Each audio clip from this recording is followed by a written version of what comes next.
मित्रों मित्रों मित्रों मित्रों मित्रों, क्या हाल चाल है जी आप सबके। What's up what's up what's up what's up what's up. चलो शुरू करते हैं, चलो शुरू करते हैं, चलो शुरू करते हैं, चलो शुरू करते हैं। हेलो व्हाट्सअप, कैसे हैं आप सब। स्वागत है आप सबका आज के इस रिवीजन सेशन में। This is the booster session for you.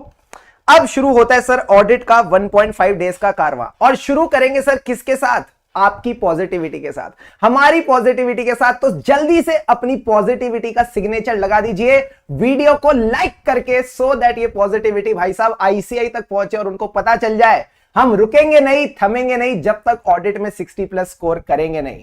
WhatsApp what's up what's up what's up what's up what's up everyone, I hope the audio video is all good. सब एकदम बढ़िया है, सब एकदम झकास है। A lot of my students are from the southern parts of India, जिनको they have a problem with Hindi. For all of them, I have got a professional ethics 4 session revision. ठीक है, 4 session revision of the complete chapter is available on the YouTube, so you can go to the playlist section and enjoy that revision from there. You got the point or not? Yes sir. Wishing you the best. Wishing you the best. Wishing you the best. Yes, ये video YouTube पे रहेगा, तो सारे के सारे बच्चे आ जाओ जोश में, सारे के सारे बच्चे आ जाओ जोश में। जल्दी से बता दो एक बार चैट बॉक्स में, how is the josh, how is the josh everyone। WhatsApp WhatsApp WhatsApp, क्या हाल चाल है आप सबके, बता दीजिए जी, बता दीजिए जी, बता दीजिए क्या हाल चाल है मित्रों। All good sir, all good all good all good all good all good. तो मैंने कहा आ जाओ मेरे साथ आप अपने प्रोफेशनल एथिक्स के चैप्टर पे।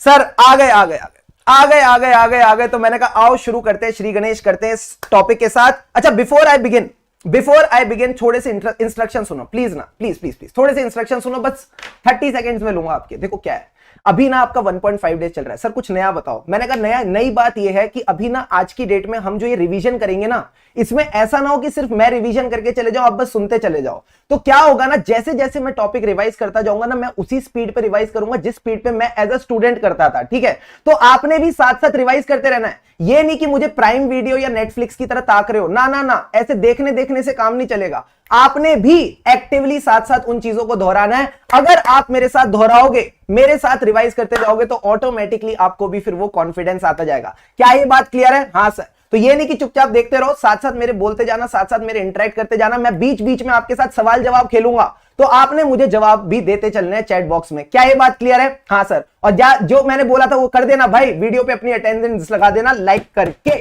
Got it sir. तो सबसे पहले स्टार्ट करते हैं पहले टॉपिक के साथ, दैट इज प्रोफेशनल एथिक्स। और प्रोफेशनल एथिक्स का गेम क्या है सर? ये आपके एग्जाम में कम से कम 8 से लेके 12 नंबर तो आएगा ही, किस्मत अच्छी रही तो ये 14-15 तक भी पहुंच सकता है। तो सबसे पहला सवाल जो आपके एग्जाम में आ सकता है, क्या सकता है मतलब पूछा था आईसीआई ने नवंबर 22 में, वो है fundamental principles of the code of ethics. Sir ये फंडामेंटल प्रिंसिपल्स क्या है? ये कुछ 5 खूबियां हैं, ये 5 क्वालिटीज है जो हर चार्टर्ड अकाउंटेंट में होनी चाहिए, हर प्रोफेशनल में होनी चाहिए। हम क्या बोलते हैं? कोई भी प्रोफेशनल में होने चाहिए। सारे बच्चे बोलो मेरे साथ, कोई भी प्रोफेशनल में होने चाहिए। सर कोई प्रोफेशनल का क्या मतलब है? Confidentiality, objectivity, integrity, professional competence, due care and professional behaviour. क्या ये बात क्लियर है? हाँ सर। जो बच्चे कह रहे साउंड इंक्रीज करो, तुम अपने कान चेक करा के आओ। ठीक है, साउंड एकदम परफेक्ट है, मुझे पता है। अब सारे के सारे बच्चे बताओ कॉन्फिडेंशियलिटी क्या है? सर कॉन्फिडेंशियलिटी बेसिकली कहती है जो आपका क्लाइंट और आपके एम्प्लॉयर आपको इंफॉर्मेशन दे, वो किसी को डिस्क्लोज नहीं करनी, यानी not disclose the information acquired from the client और एम्प्लॉयर। प्लस सर कौन सा क्लाइंट? मैंने कहा चाहे आपका एक्स क्लाइंट है या आपका प्रोस्पेक्टिव क्लाइंट है, कम ऑन, चाहे आपका एक्स क्लाइंट है या आपका प्रोस्पेक्टिव क्लाइंट है, किसी की भी इंफॉर्मेशन आपने डिस्क्लोज नहीं करनी भाई साहब, कॉन्फिडेंशियलिटी मेंटेन करके चलनी है। बट एक बात समझना, कुछ ऐसे केसेस हैं जहां आपको कॉन्फिडेंशियलिटी डिस्क्लोज करनी पड़ सकती है, कॉन्फिडेंशियलिटी को साइड रखना पड़ सकता है। सर कब? सबसे ऊपर लॉ। अगर लॉ कहेगा तो मुझे कॉन्फिडेंशियलिटी छोड़नी पड़ेगी, चुपचाप सारी बातें बतानी पड़ेंगी। So first thing is disclosure is required by law. क्या ये बात क्लियर है? हाँ सर। दूसरी बात, ये इंफॉर्मेशन किसकी है? क्लाइंट की है, एम्प्लॉयर की है। अगर उसने तुम्हें परमिशन दे दी, उसने तुम्हें ऑथोराइज कर दिया, प्लस लॉ ने भी परमिट कर रखा है, तो भी डिस्क्लोज कर दो। फिर आते हैं सर क्या? हमारे 4 केसेस।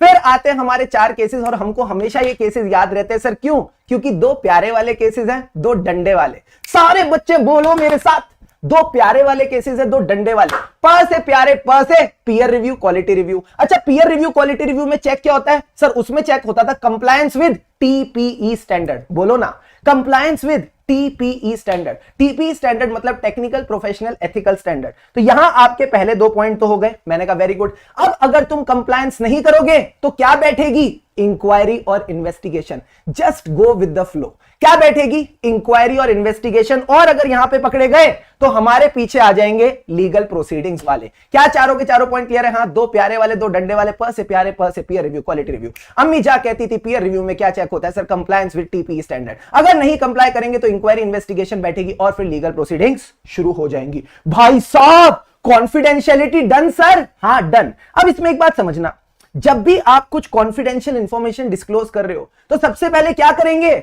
हम इंफॉर्मेशन पे ट्रस्ट करेंगे कि ये इंफॉर्मेशन सही है, यानी you need to see the relevant information is known and substantiated. अब सेकंड चीज देख लो, अगर मैं किसी की कॉन्फिडेंशियल इंफॉर्मेशन किसी को बता रहा हूं तो किसी को फर्क तो नहीं पड़ रहा, किसी थर्ड पार्टी का इंटरेस्ट इससे अफेक्ट तो नहीं हो रहा। सर कहना क्या चाहते हो? देखो ना लिखा है, interest of any party including the third party should not be affected. क्या ये बात क्लियर है? हाँ। अब बता दो, अब बता दो, जैसे बताना है बता दो, यानी see the type of communication plus ये देख लेना किसको बता रहे हो। जिसको भी बता रहे हो बंदा सही होना चाहिए, यानी that should be appropriate recipient. क्या ये 4 स्टेप प्रोसेस ऑफ कम्युनिकेशन और क्लियर है? हाँ सर। पहली चीज क्या है? हम जो भी कॉन्फिडेंशियल इंफॉर्मेशन बताएंगे हमें उस पर विश्वास होना चाहिए। It should be known and substantiated. Second thing क्या है? इसको बताने से किसी को फर्क नहीं पड़ना चाहिए, कोई थर्ड पार्टी अफेक्ट नहीं होनी चाहिए। ठीक है सर। तीसरी चीज क्या है?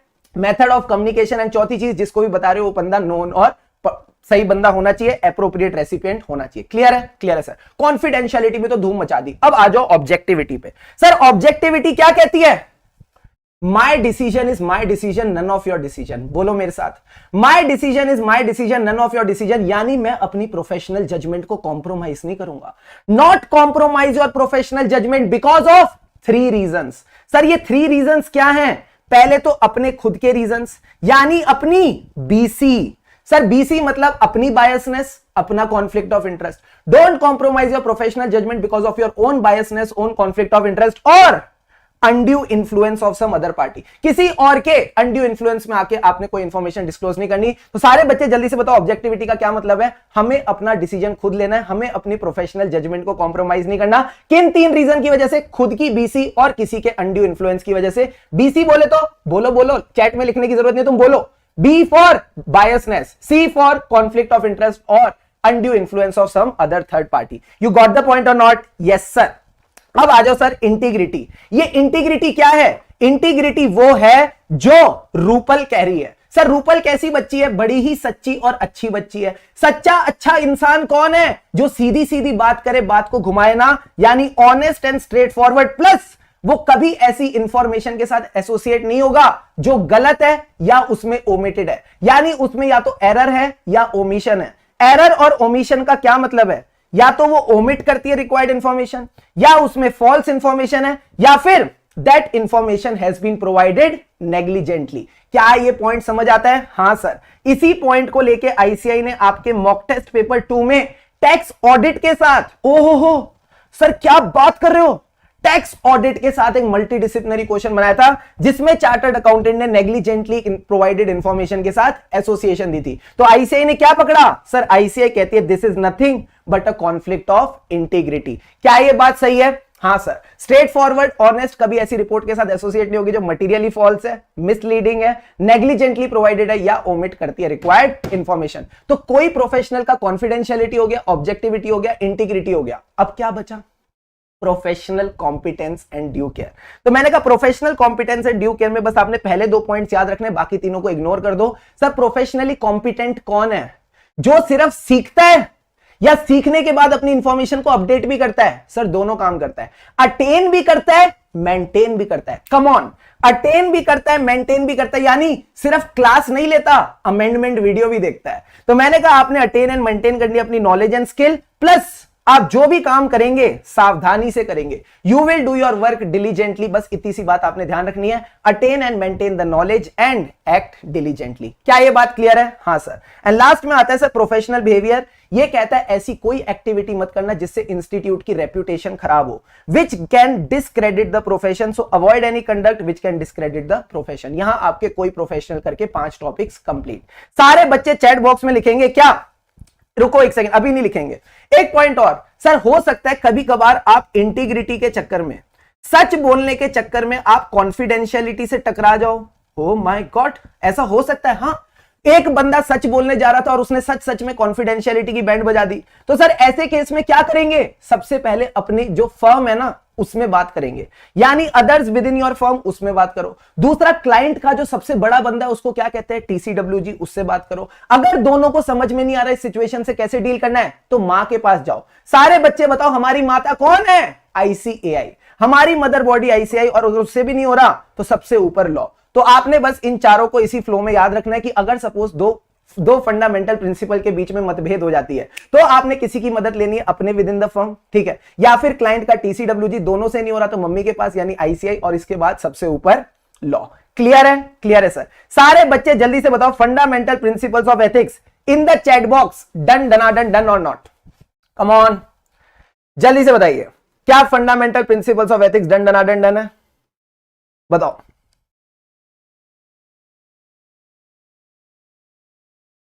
डन डनाडन done, D D D, yes sir, yes sir, yes sir, yes sir. अब आ जाओ सारे बच्चे to the next topic which talks about the types of threats. सारे बच्चे बताओ हमारी बॉडी के थ्रेट्स कौन दूर भगाती है? हमारी बॉडी के थ्रेट्स कौन दूर भगाती है? सर एक ड्रिंक आती है मार्केट में जिसको प्यार से बोलते हैं साफी। ओ, ये साफी साफी क्या है? ये साफी साफी क्या है? सर साफी का मतलब self interest threat. Oh my God, self interest threat यानी आपका कोई ना कोई पर्सनल इंटरेस्ट है, आपका कोई फाइनेंशियल इंटरेस्ट है। जब जब आपका फाइनेंशियल और अदर इंटरेस्ट रहेगा आपकी प्रोफेशनल जजमेंट इंफ्लुएंस होगी। Got it sir. फिर आता है सर अगला एस, जिसका नाम है क्या? सेल्फ रिव्यू थ्रेट, यानी जो जजमेंट आपने पहले बनाई थी, जो इवैल्यूएशंस आपने पहले की थी, उसको आप वापस चेक करो। जैसे कोई सीए बच्चा खुद ही अपना पेपर चेक कर रहा हो, क्या ठीक से चेक करेगा? नहीं सर। तो अगला पॉइंट कहता है you will not appropriately evaluate the results of the previous judgement और एक्टिविटी परफॉर्म, उसको कहते हैं सेल्फ रिव्यू थ्रेट। अगला क्या आता है? Advocacy threat. सर एडवोकेसी मतलब सनी पाजी, तारीख पे तारीख, तारीख पे तारीख, तारीख पे तारीख मिल रही है माय लॉर्ड, नहीं मिल रहा है तो इंसाफ। यानी आप क्लाइंट का जो इंटरेस्ट है ना उसको इस कदर प्रमोट कर रहे हो कि आपकी ऑब्जेक्टिविटी की बैंड बज गई। फिर से सुनना जो मैं बोल रहा हूं, आप क्लाइंट के इंटरेस्ट को अपने आप वकील की तरह एक्ट कर रहे हो, क्लाइंट के इंटरेस्ट को इस कदर प्रमोट कर रहे हो, you are promoting the clients interest to the point that your objectivity is compromised. Got it sir. अगला आता है sir familiarity threat. Familiarity threat यानी आपकी कोई पर्सनल रिलेशनशिप हो गई अब क्लाइंट के साथ, एंड इसी वजह से आजकल दुख क्लाइंट को होता है, रोते आप हो। क्या बात कर रहे हो सर? हाँ, दुख क्लाइंट को होता है, रोते आप हो, यानी you are being too sympathetic to the interest of the client. तो ज्यादा रिलेशनशिप आपको क्लाइंट के साथ नहीं बनानी, ठीक है, ये याद रखना। And last point is intimidation threat. Sir intimidation मतलब किसी को अनकंफर्टेबल कराना, किसी को डराना। डराना मतलब डेटर्ड। The auditor or the professional accountant is deterred from acting objectively to the client, क्योंकि उसके ऊपर प्रेशर क्रिएट किए जा रहे हैं, उसके ऊपर अनड्यू इन्फ्लुएंस क्रिएट किया जा रहा है। क्या पांचों पॉइंट्स क्लियर है साफी के? हाँ sir. Self interest threat, self review threat, advocacy threat, familiarity threat और इंटिमिडेशन थ्रेट। अब हम इनके एग्जांपल्स पढ़ेंगे, मैं आपको बताता जाऊंगा कौन कौन से एग्जांपल्स इंपॉर्टेंट है जिनको याद रखना है, बाकी एग्जांपल्स को बस आप रीड करके चलेंगे। सबसे पहला आता है sir circumstances which can create a threat for professional accountant when undertaking a professional service। यानी हम किसकी बात करेंगे? सीए इन प्रैक्टिस की। अब सारे बच्चे ना अभी चैट बॉक्स को थोड़ी देर के लिए छोड़ना, मेरी चुपचाप फ्लो समझते जाना। जिस जिस बच्चे को फ्लो चमक जाएगा ना उसको एकदम अंदर से ना ऐसे निर्वाणा वाली फील आएगी, मजा आ जाएगा, ठीक है। पहला point, let's talk about the self interest threat. नाम से ही पता चल रहा है सर कौन सा इंटरेस्ट होगा? Financial interest. तो सबसे पहला पॉइंट जो दिमाग में आएगा वो डायरेक्ट फाइनेंशियल इंटरेस्ट। अब एक सीए इन प्रैक्टिस का फाइनेंशियल इंटरेस्ट बनता कैसे है? फीस से। कम ऑन, फीस से। बट ये जो सीए है ना इसने काम पाने के लिए फीस कम कोट कर दी है। So the second point is quoting a low fee to get the new engagement, and इसी वजह से इसका क्वालिटी ऑफ काम खराब हो रहा है, ठीक है सर। अब फीस तो नहीं आ रही तो ये अलग तरीके से देखेगा फाइनेंस कमाने के, पैसे कमाने के। हाँ, what are the two other ways he can make money? Sir इसने ना क्लाइंट के साथ क्लोज बिजनेस रिलेशनशिप कर ली। दूसरी चीज, जो क्लाइंट की कॉन्फिडेंशियल इंफॉर्मेशन थी, इसको पता था क्लाइंट ने प्रॉफिट कमाया तो शेयर बढ़ेंगे, तो इसने उस इंफॉर्मेशन को पर्सनल गेन के लिए यूज कर दिया। यानी access to the client information which may be used for personal gain. क्या पहले 4 पॉइंट की इंटरलिंकिंग क्लियर है? हाँ सर। डायरेक्ट फाइनेंशियल इंटरेस्ट कैसे आएगा? फीस। फीस ज्यादा मांगी या कम मांगी? कम मांगी ताकि क्लाइंट मिल जाए और उस वजह से क्वालिटी खराब हो रही है। अब फीस की जो कमी है उसको कैसे पूरा किया, बिजनेस रिलेशन बना के, प्लस क्लाइंट की इंफॉर्मेशन को पर्सनल गेन के लिए यूज करके। एंड लास्ट पॉइंट इज, जब ये काम करेगा नहीं, इसका काम ध्यान पे होगा नहीं, तो क्या होगा, गलतियां निकलेंगी, यानी discovering a significant error as a result of the previous professional service for the accountant firm. क्या पांचों पॉइंट की इंटरलिंकिंग क्लियर है? हाँ सर, जल्दी से एक बार लास्ट बार रिवाइज करते हैं। सबसे पहले क्या है, डायरेक्ट फाइनेंशियल इंटरेस्ट। क्यों?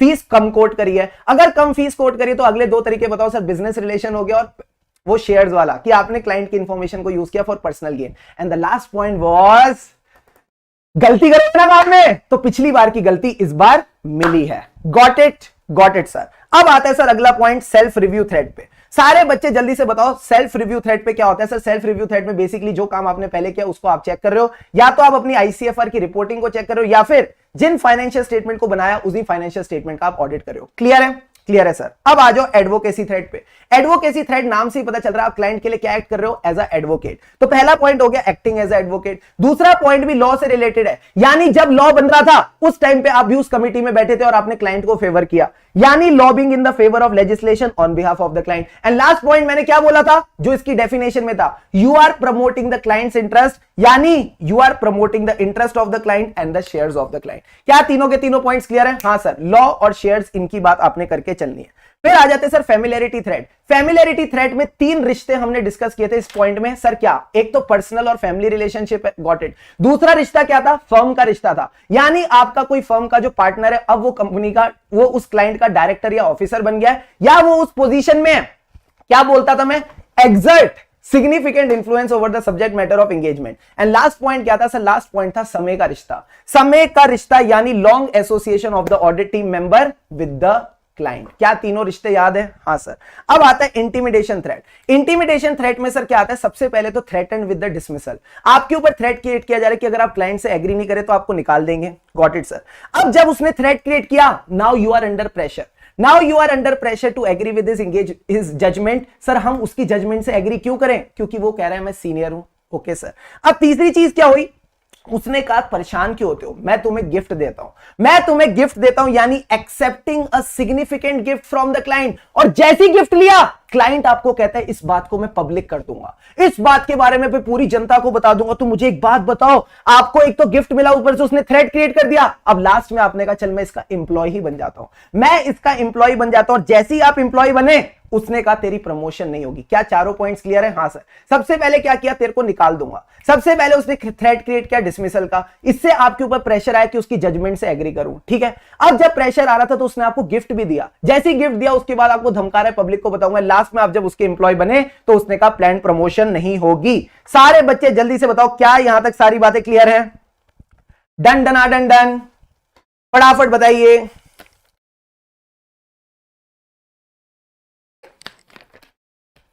कमॉन कमॉन कमॉन, फ्लो में जाना है, कोई रट्टा नहीं लगाना है। फ्लो में जाओगे सारे पॉइंट्स याद आ जाएंगे। क्लियर?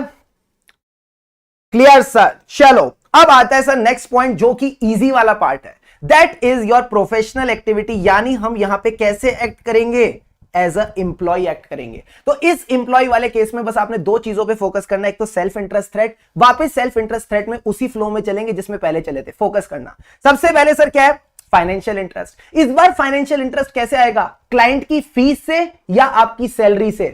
सैलरी से, क्योंकि अब आप एज अ सीए एम्प्लॉय काम कर रहे हो। तो यहां पे आपने फोकस करना है on the incentive compensation arrangement, जो इंसेंटिव कंपेंसेशन अरेंजमेंट आपको एम्प्लॉइंग ऑर्गेनाइजेशन दे रही है। सर कैसे? एक तो इंसेंटिव कंपेंसेशन अरेंजमेंट आ गया, दूसरा क्या है, आप जो क्लाइंट के एसेट्स हैं उनका पर्सनल यूज कर रहे हो, जैसे आप एज अ आर्टिकल ऑफिस के प्रिंटर को यूज करते हो अपने स्टडी मटेरियल के लिए। तो अगला पॉइंट है access to the corporate assets for personal use. तो एक तो आपने इंप्लॉयर से मदद ली, क्या, इंसेंटिव कंपेंसेशन अरेंजमेंट, और उसके एसेट्स को यूज किया फॉर पर्सनल यूज। दूसरा कौन हेल्प कर रहा है, इंप्लॉयर नहीं, इंप्लॉयर का सप्लायर। कम ऑन, इंप्लॉयर नहीं, इंप्लॉयर का supplier. So this is another financial interest, gift और special treatment from the supplier of the employer. मजा आ गया सर, मजा आ गया। चारों के चारों point done. Financial interest, financial interest कैसे आएगा, सैलरी के फॉर्म में। इंसेंटिव कंपेंसेशन अरेंजमेंट, दो बार बोलो मेरे साथ, इंसेंटिव कंपेंसेशन अरेंजमेंट। एक और बार बोलो, इंसेंटिव कंपेंसेशन अरेंजमेंट। तीसरा, मैंने कहा ये बेनिफिट हमने खुद को दिया है, यानी using the client assets for the personal use. And last point क्या है, लास्ट पॉइंट इज गिफ्ट और special treatment from the supplier of the employer. You got the point और नॉट? Yes sir. अब आता है सर सेल्फ रिव्यू थ्रेट। इसमें बहुत ही मामूली सा एग्जांपल दिया। क्या? मैंने as a CA in employ, ठीक है, मैंने डिसाइड किया हम एक सब्सिडरी खरीदेंगे। उस सब्सिडरी का जो खरीदने का डिसीजन था वो मेरा था। अब उसकी जो 103 बिजनेस कॉम्बिनेशन वाली अकाउंटिंग है वो भी मैं कर रहा हूं, तो ये कह रही है सेल्फ रिव्यू थ्रेट है, ठीक है सर। अब आता है एडवोकेसी थ्रेट। इस एडवोकेसी थ्रेट में ये कह रहा है जो प्रोस्पेक्टस इशू हो रही है ना, उसको ऑथराइज करने वाला बंदा मैं हूं, प्लस उस इंफॉर्मेशन को मैं मैनिपुलेट कर रहा हूं, तो अगेन ये कहते हैं दिक्कत होगी, ठीक है। एंड लास्ट में आता है सर फेमिलियरिटी थ्रेट। इसमें बस आपने 2 पार्ट्स ध्यान रखने हैं। अगेन इसको सिर्फ रीड करना है क्योंकि एमसीक्यू में काम आ सकता है। 5 नंबर का क्वेश्चन तो इससे आने से रहा। You are responsible for the financial reporting, ठीक है, बट जो आपका बंदा है जो डिसीजन लेता है फॉर फाइनेंशियल रिपोर्टिंग वो भी आपका क्लोज फैमिली मेंबर है। क्या ये पॉइंट क्लियर है? हाँ सर। दूसरी चीज, long association with the individuals influencing the business decision. तो मैं सिंपल सी बात बोलूं, अगर कोई भी फैमिली रिलेशन है तो आपका फैमिलियरिटी थ्रेट आ जाता है। लास्ट में आता है सर इंटिमिडेशन थ्रेट। अगेन यहां पे भी थ्रेट की बात होगी। थ्रेट किसका? डिसमिसल का, कि आपको एज अ एम्प्लॉय ये क्लाइंट निकाल देगा। जल्दी से बताओ, जल्दी से बताओ। ये जो बच्चे नॉट इन द बुक कह रहे हैं ना, अमेंडमेंट देखा करो, ठीक है। तुम अमेंडमेंट लेक्चर्स वगैरह तो देखते नहीं हो, अब अचानक आगे कह रहे सर बुक में नहीं है। तो इस पार्ट को कहते हैं अमेंडमेंट। बाबू अमेंडमेंट देखो। सर चैट तो देख ली मैंने, ये पॉइंट्स अमेंडमेंट वाले। हाँ, दृष्टि ने बोला क्लाइंट एक दिन पहले आके आप अमेंडमेंट कह रहे हो। यार कैसी बातें करते हो, मतलब कमाल कर देता पांडे जी, कमाल कर देता। Got it. Notes were shared in the Telegram group. Yes. तो अब जल्दी से आओ। Threaten for dismissal. सारे बच्चे एक बार फोकस करो जल्दी से इन पॉइंट्स पे। थ्रेट ऑफ डिसमिसल और replacement over a disagreement. Sir disagreement किस चीज को लेके हुआ? फोकस करो, अकाउंटिंग प्रिंसिपल को, या जिस वे में फाइनेंशियल रिपोर्ट इंफॉर्मेशन रिपोर्ट होनी थी। दूसरी चीज, जो इंडिविजुअल है he is attempting to influence the decision making of the accountant. क्यों? क्योंकि वो अकाउंटिंग प्रिंसिपल से एग्री नहीं कर रहा। क्या ये बात क्लियर है? जल्दी से बताइए। हाँ सर। सारे बच्चे फटाफट 2 मिनट लो, सारे बच्चे फटाफट 2 मिनट लो। और जो भी हमने एग्जांपल्स डिस्कस करे, ये जो भी एग्जांपल्स डिस्कस करे थ्रेड्स के, इसको अब आपने ओवरव्यू करना है। जैसे ही ओवरव्यू करेंगे चैट बॉक्स में लिखेंगे डन डनाडन डन, ठीक है। फिर हम सेफगार्ड की तरफ आगे बढ़ते हैं। Quickly review these points fast.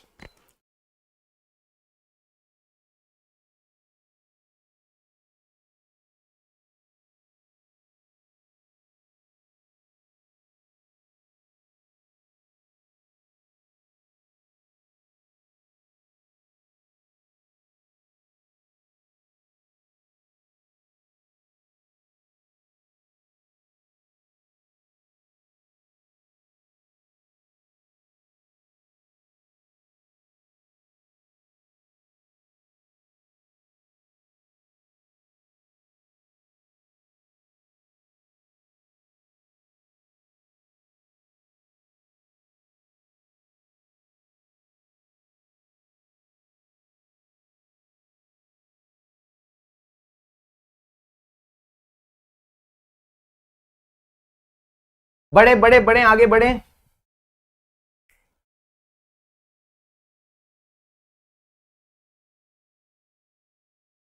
अभी ठीक है, अभी ठीक है, अभी ठीक है, अभी वॉइस ठीक है, फटाफट आ जाओ। अरे नो वॉइस तो ठीक है, तुम बताओ तुमने यहां तक किया कि नहीं किया? ऑडियो वीडियो और नॉट ओके।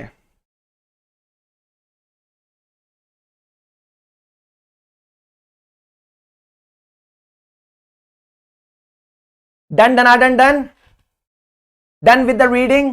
जल्दी से बताइए क्या यहां तक सब क्लियर है? हाँ सर। अब सारे बच्चे मेरे साथ बात करेंगे सेफगार्ड की। सर सेफगार्ड में बात किसकी करेंगे? तो मैंने कहा था सेफगार्ड के लिए हम बुलाएंगे अवेंजर्स को। अवेंजर्स में सबसे पहले कौन आता है? सर टाइम स्टोन लेके आता है, हमारा बंदा आता है टाइम स्टोन लेके। सर टाइम स्टोन लेके कौन आता है? Doctor strange. तो हम लेंगे एडिशनल टाइम और क्वालिफाइड पर्सोनल, ठीक है। फिर हम क्या करते हैं? एक एक करके बंदों को बुलाना शुरू करते हैं। सबसे पहले किसको बुलाएंगे? रिव्यूअर को। ये रिव्यूअर हमारी फर्म का बंदा नहीं होना चाहिए, काम आके रिव्यू करेगा to mitigate the self review threat, ठीक है सर। तीसरा बंदा कौन आएगा? मैंने कहा बंदा नहीं आएगा, पार्टनर और उसकी टीम आएगी। पार्टनर और उसकी एंगेजमेंट टीम आएगी with different reporting line for the providing of non assurance services. तो ये कहता है partner and engagement team with a separate reporting line for non assurance services. अब क्या करेंगे? सर हमने हद ही कर दी, अब हमने हद ही कर दी। अब हमने एक अनदर फर्म को बुलाया टू परफॉर्म और रीपरफॉर्म द पार्ट ऑफ एंगेजमेंट। अब जब इतनी चीज लोग आ गए, अब जब इतने लोग आ गए तो सर इनको क्या करना है, सेपरेट करना है। अब हमें इनको सेपरेट करना है for dealing with confidential matters. क्या है, ये सारे के सारे पॉइंट क्लियर है? हाँ सर, टाइम हो गया, टाइम के साथ क्वालिफाइड पर्सोनल आ गया। फिर क्या किया सर, उसके बाद हमने एक रिव्यूअर बुलाया, फिर पार्टनर और उसकी टीम बुलाई, फिर हमने एक फर्म बुलाई। अब सबको सेपरेट करो when dealing with confidential matter. अब सर अगला पॉइंट आता है डिसेबिलिटी। तो बड़ा ही आसान पॉइंट है। क्या आजकल छोटे छोटे बच्चे 19-19 साल में ना सीए बन जाते हैं, ठीक है। जैसे कि एक मेरी दोस्त है नंदनी अग्रवाल करके, अब वो बच्ची क्या करे ना, 19 साल में तो सीए बन गई, उसको मेंबरशिप कब मिली, 21 साल में। तो जब तक आप 21 साल के नहीं, आपको सीए की मेंबरशिप तो नहीं मिल रही बॉस, ठीक है।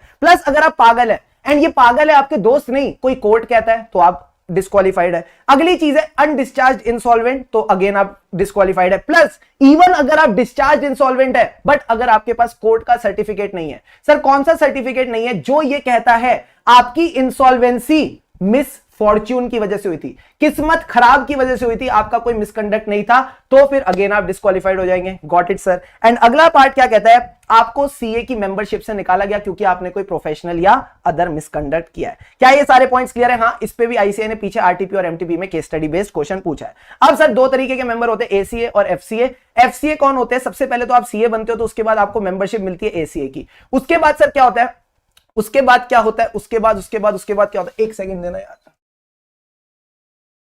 हाँ, एसीए के बाद क्या होता है ना, 5 साल बाद आपको बनाया जाता है एफसीए, ठीक है। तो बस आपने इतनी सी बात ध्यान रखनी है, अगर आपने कंटिन्यूस प्रैक्टिस करी इंडिया में 5 साल के लिए, या फिर आपने एज अ एम्प्लॉय उन एरियाज में काम करा जिसमें सीए काम करता है, तो आपको 5 साल बाद क्या बनाया जाएगा, एफसीए बना दिया जाएगा। अब सर एक बात बताओ, क्या हमारा नाम रजिस्टर से निकाला जा सकता है? हाँ, निकाला जा सकता है। कब कब? या तो आप दुनिया से निकल गए, ठीक है, या फिर आपने अपनी मेंबरशिप फीस पे नहीं करी, ठीक है, या आपने डिस्क्वालिफिकेशन हो गई अंडर सेक्शन 8। सर सेक्शन 8 में डिस्क्वालिफिकेशन क्यों होती है? क्योंकि अभी क्या हुआ ना, आपको आपकी डिस्क्वालिफिकेशन क्यों हुई, क्योंकि आपकी या तो जेल हो गई थी, या फिर आप अनसाउंड माइंड के हो गए थे, ठीक है, या फिर आप क्या हो गए थे, अनडिस्चार्ज इंसॉल्वेंट हो गए हो, या डिस्चार्ज हो गए, आपके पास कोर्ट का सर्टिफिकेट नहीं है। किसी भी रीजन से अगर आप डिस्क्वालीफाई हो गए तो आपकी मेंबरशिप गई, ठीक है, या तो आप डेथ हो गई, या फिर आपने खुद कहा कि मेरे को मेंबरशिप नहीं चाहिए, या आपने फीस नहीं दी। क्या ये पॉइंट क्लियर है? हाँ सर। अब अगली चीज है कि हमारा रिस्टोर कब होगा मेंबरशिप।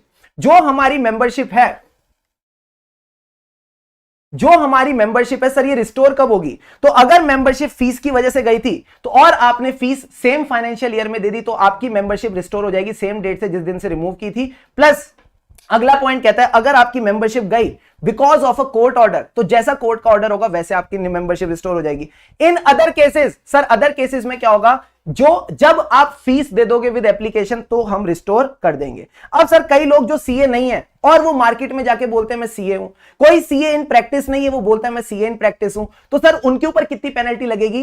1000 रुपए, सिर्फ और सिर्फ 1000 रुपए की पेनल्टी लगेगी। ओ माय गॉड, 1000 के बाद भी अगर उन्होंने ऐसी हरकतें कंटिन्यू करी तो ये 5000 रुपए की पेनल्टी हो जाएगी, या फिर 6 महीने की जेल, या दोनों। तो ये बेसिक बात आपने एमसीक्यू पॉइंट ऑफ व्यू से ध्यान रखनी है।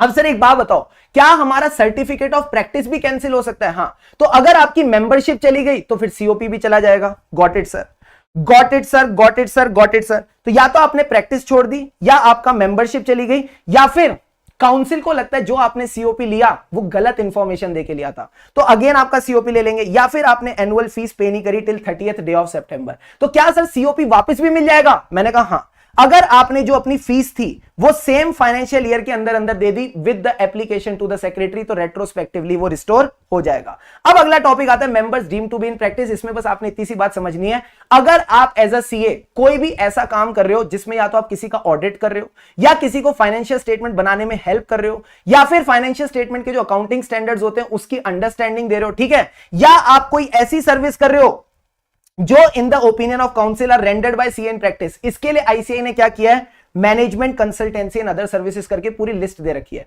तो ये सारी सर्विसेज भी एक सीए इन प्रैक्टिस दे सकता है। सर अब इन सब सर्विसेज में क्या आता है ना, मैं आपको एक जल्दी से ओवरव्यू दे देता हूं।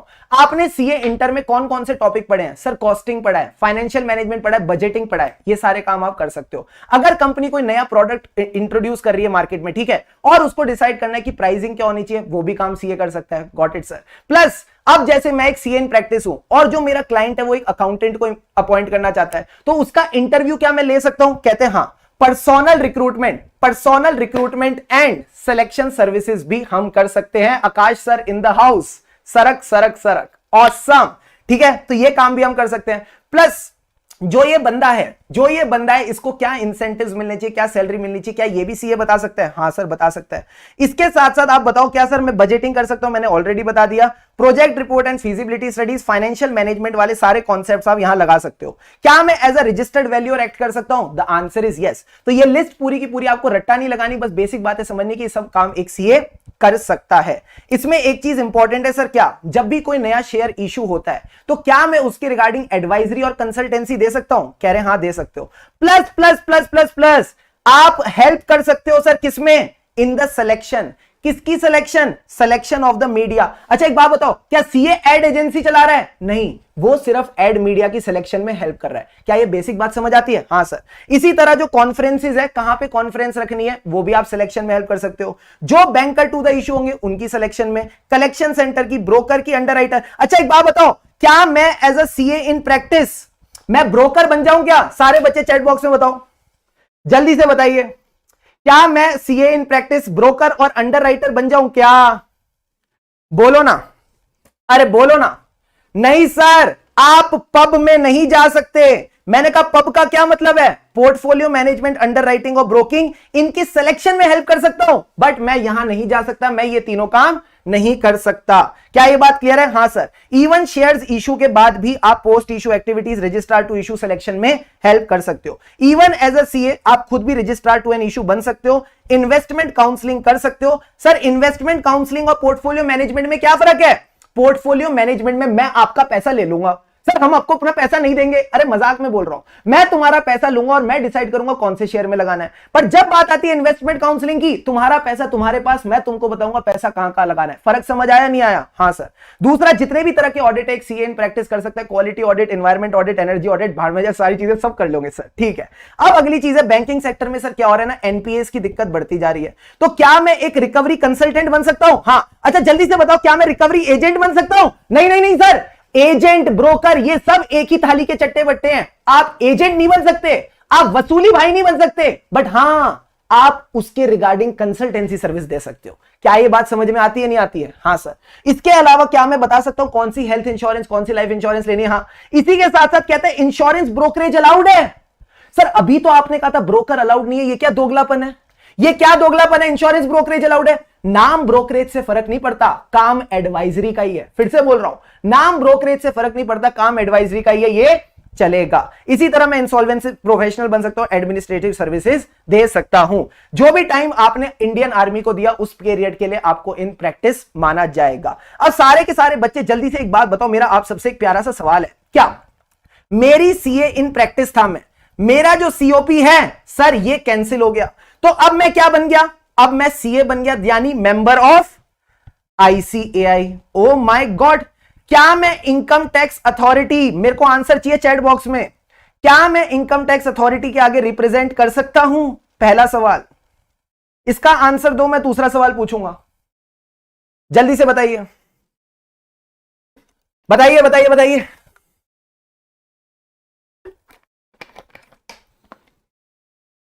नहीं सर, नहीं सर, नहीं। जो भी काम एज अ सीए आप कर सकते हो वो काम आप नहीं कर सकते।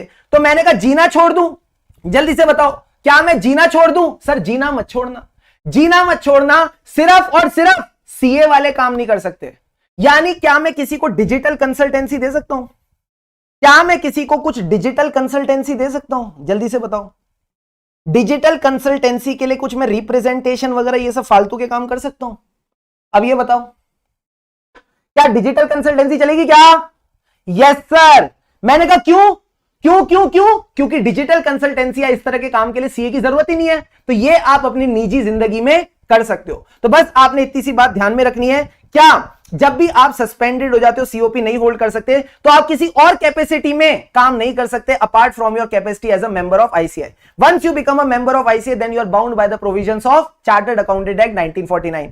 अब आप जब भी इनकम टैक्स अथॉरिटी के आगे जाते हो, सिर्फ इनकम टैक्स अथॉरिटी वाला एग्जांपल ले रहा हूं, आप किस कैपेसिटी में जाते हो? एज अ सीए जाते हो। तो आप रेगुलेशंस का मजाक ये नहीं उड़ा के सकते कि मेरी तो सस्पेंशन हुई है, ठीक है, मेरे पास सीओपी नहीं है, मैं एज अ सीए एक्ट कर सकता हूं। नहीं, आप एज अ सीए भी एक्ट नहीं कर सकते। क्या ये बात क्लियर है? हाँ, इसी के ऊपर सवाल था आपके एमटीपी 2 में। अब ये क्या कहता है सर, कंपनी सीए की तरह प्रैक्टिस नहीं कर सकती। हमको ये बात पता है, नहीं पता है? पता है। अब एक बात बताओ, अगर किसी एलएलपी के अंदर कोई पार्टनर है कंपनी, तो क्या एलएलपी प्रैक्टिस कर पाएगी? ऑब्वियसली नो, वो भी नहीं कर पाएगी। अब ये जो पूरा का पूरा टॉपिक है ना, मैं इसको एकदम पूरा ना डिटेल में नहीं जा रहा, मैं आपको सिंपल सी बात बता देता हूं।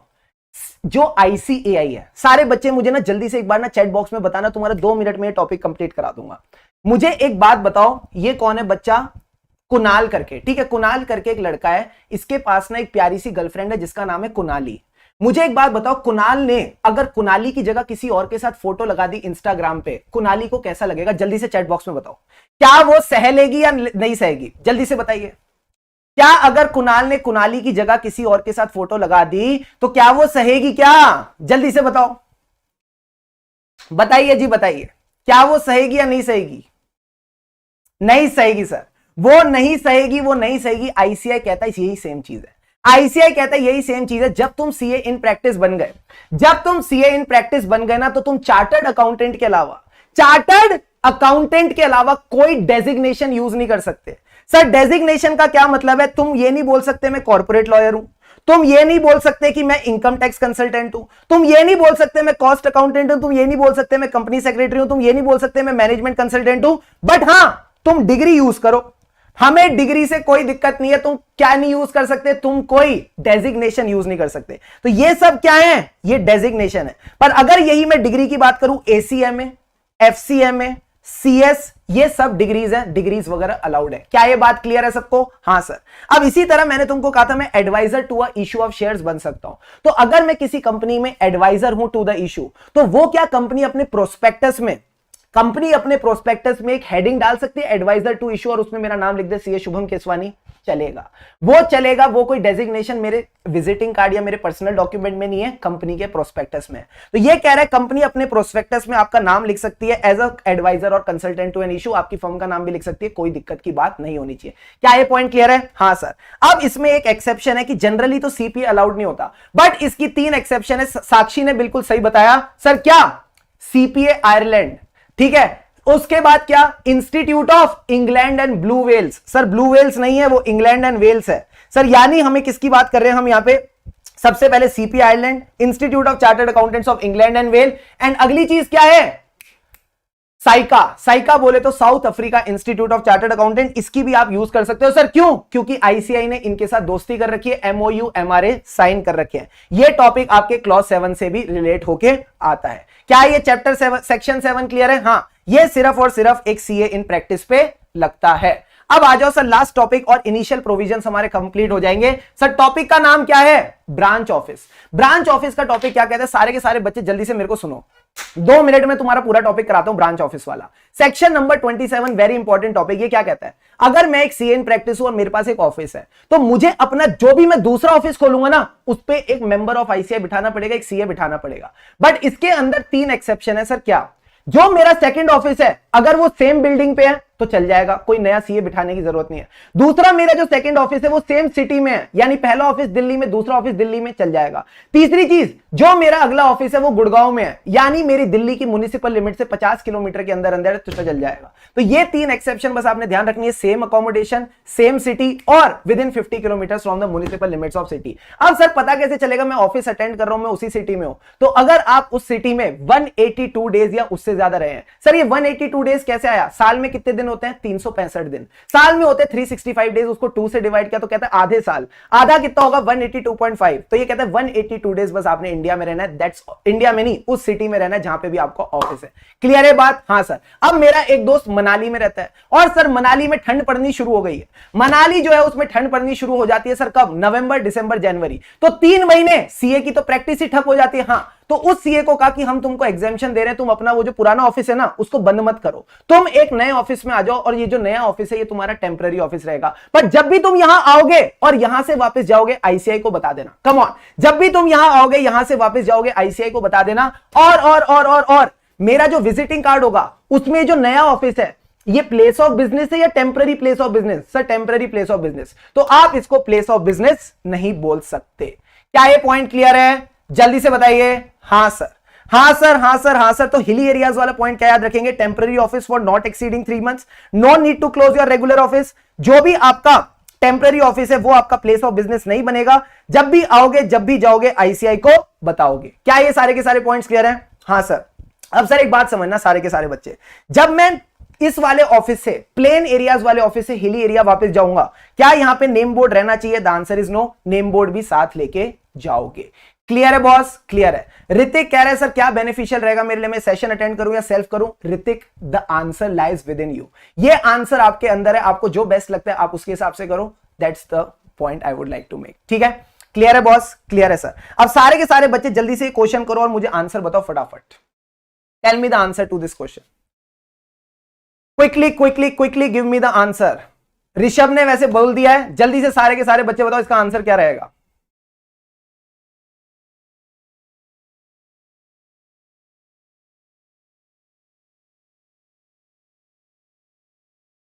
Come on come on come on.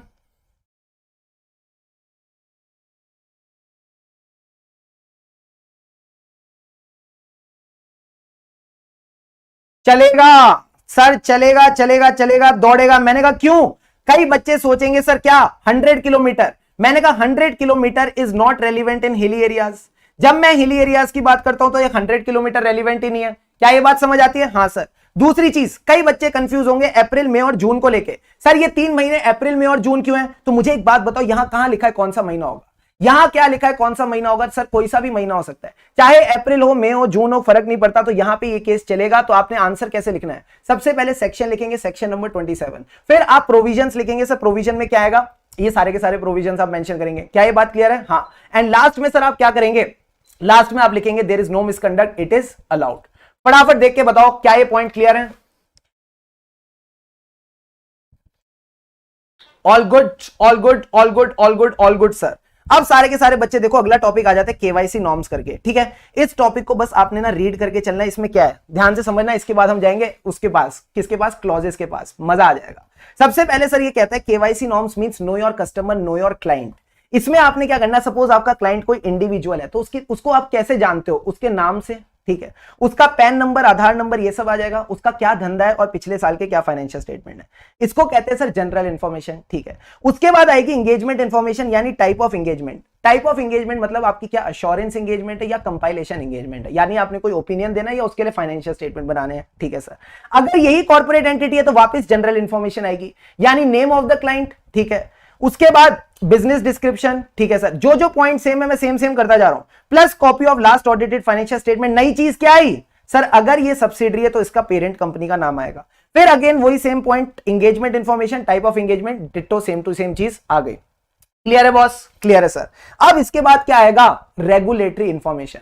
Regulatory information में क्या आता है सर? पैन आता है। तो जो भी कंपनी का पैन नंबर है, सिन और डिन, कम ऑन, सिन और डिन, ये तीनों चीजें आ जाएंगी और डायरेक्टर का नाम और एड्रेस आ जाएगा। क्या ये बात क्लियर है? हाँ सर। अब अगर मैं बात करूं client is a non corporate entity, तो सर इस केस में क्या होगा? वापस वही होगा, जो क्लाइंट की इंफॉर्मेशन है, जनरल इंफॉर्मेशन आप वो लिखोगे। जनरल इंफॉर्मेशन में क्या आता है? नेम आता है, बिजनेस डिस्क्रिप्शन आता है, लास्ट ऑडिटेड फाइनेंशियल स्टेटमेंट आता है, पैन नंबर आता है। वही सेम टू सेम बातें आएंगी, बस एडिशनल बात क्या आ जाएगी? पार्टनर के नेम्स, एड्रेस एंड उनके पैन। एंड लास्ट में आ जाएगा engagement information, type of engagement. जल्दी से बताओ क्या ये सारी पॉइंट्स क्लियर हैं या नहीं? Are these all points clear? फटाफट बताइए, क्या हम केवाईसी नॉर्म्स में भी कंफर्ट ले लिए? बताइए जी, बताइए।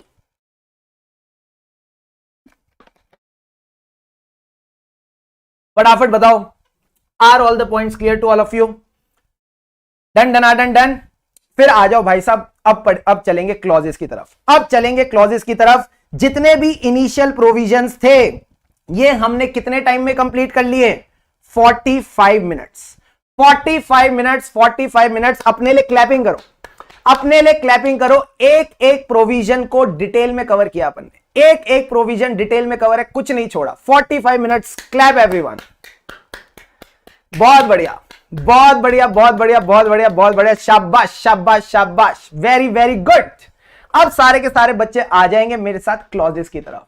अब अगला 1 घंटा, अब अगला 1 घंटा हमारा टारगेट है। हमें क्या कंप्लीट करना है सर? हमें कंप्लीट करना है फर्स्ट शेड्यूल का सिर्फ पार्ट 1। अगर हमने पार्ट 1 कंप्लीट कर लिया ना, उसके बाद कुछ बचता ही नहीं है। उसके बाद तो एकदम मामूली सा, मरियल सा, इत्तू सा, बच्चू सा रह जाएगा। ठीक है, प्रोफेशनल एथिक्स।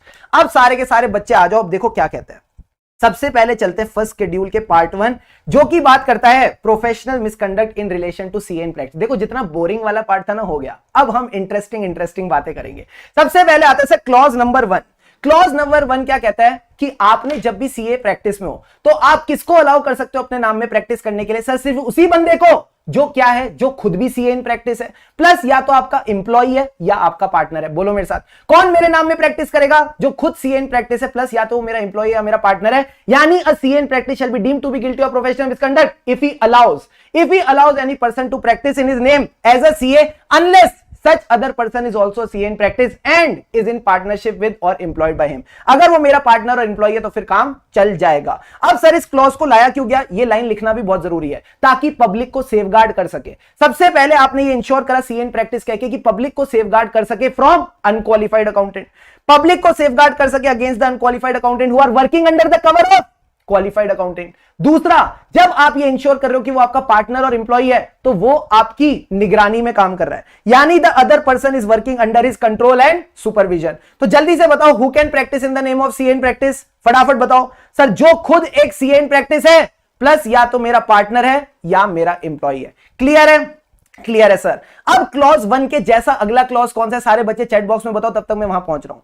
जल्दी से बताइए क्लॉज 1 के जैसा अगला क्लॉज कौन सा है? फिर मैं वहां पहुंचूंगा, फिर वहां पे जाके मैं बोलूंगा डुन डुन डुन डुन डुन, मैं आ गया अगले क्लॉज पे। जल्दी से बताइए कौन सा क्लॉज है अगला जो इसी के जैसा है? ऐसा तो है बट इसी के जैसा है। Clause number 12। Very very good.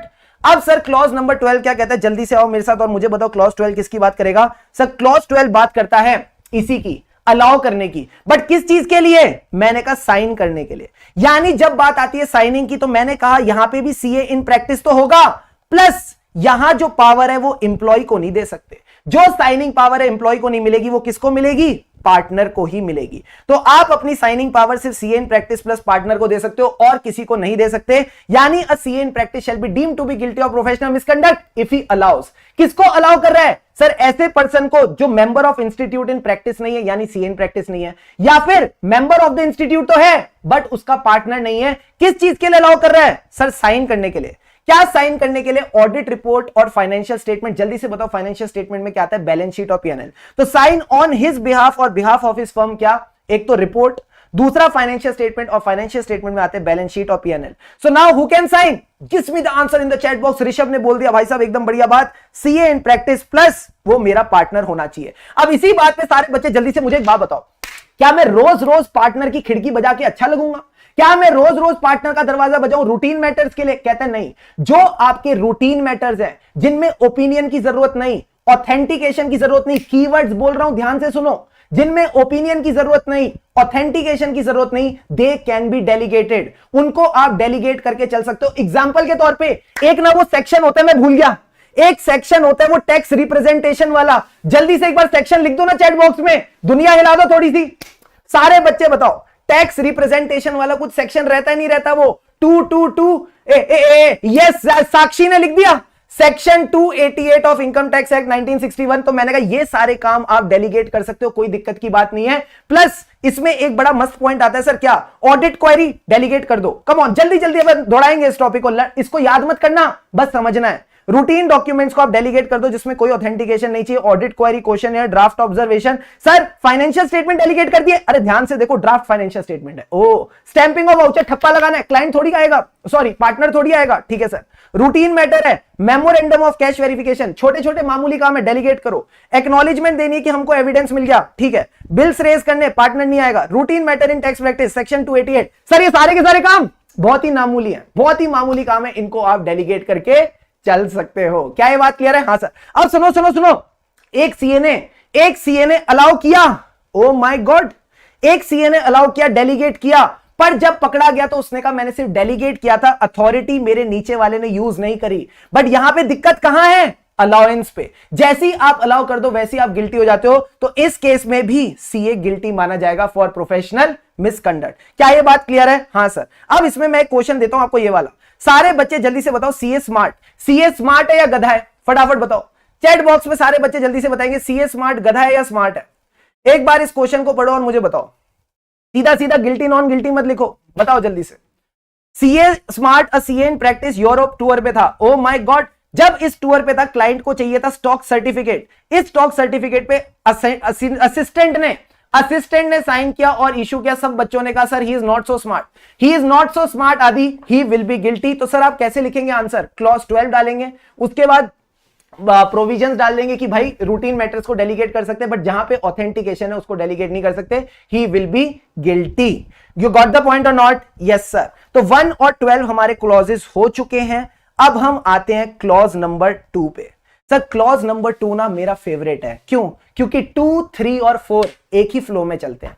Clause 2 क्या कहता है, जो आपकी कमाई है आप किसी को नहीं देंगे। सर कैसी कैसी बातें कर रहे हो? हाँ, you can not share your income with anyone, यानी कि क्या कहते हैं, सारे बच्चे मेरे साथ रिकॉल करेंगे।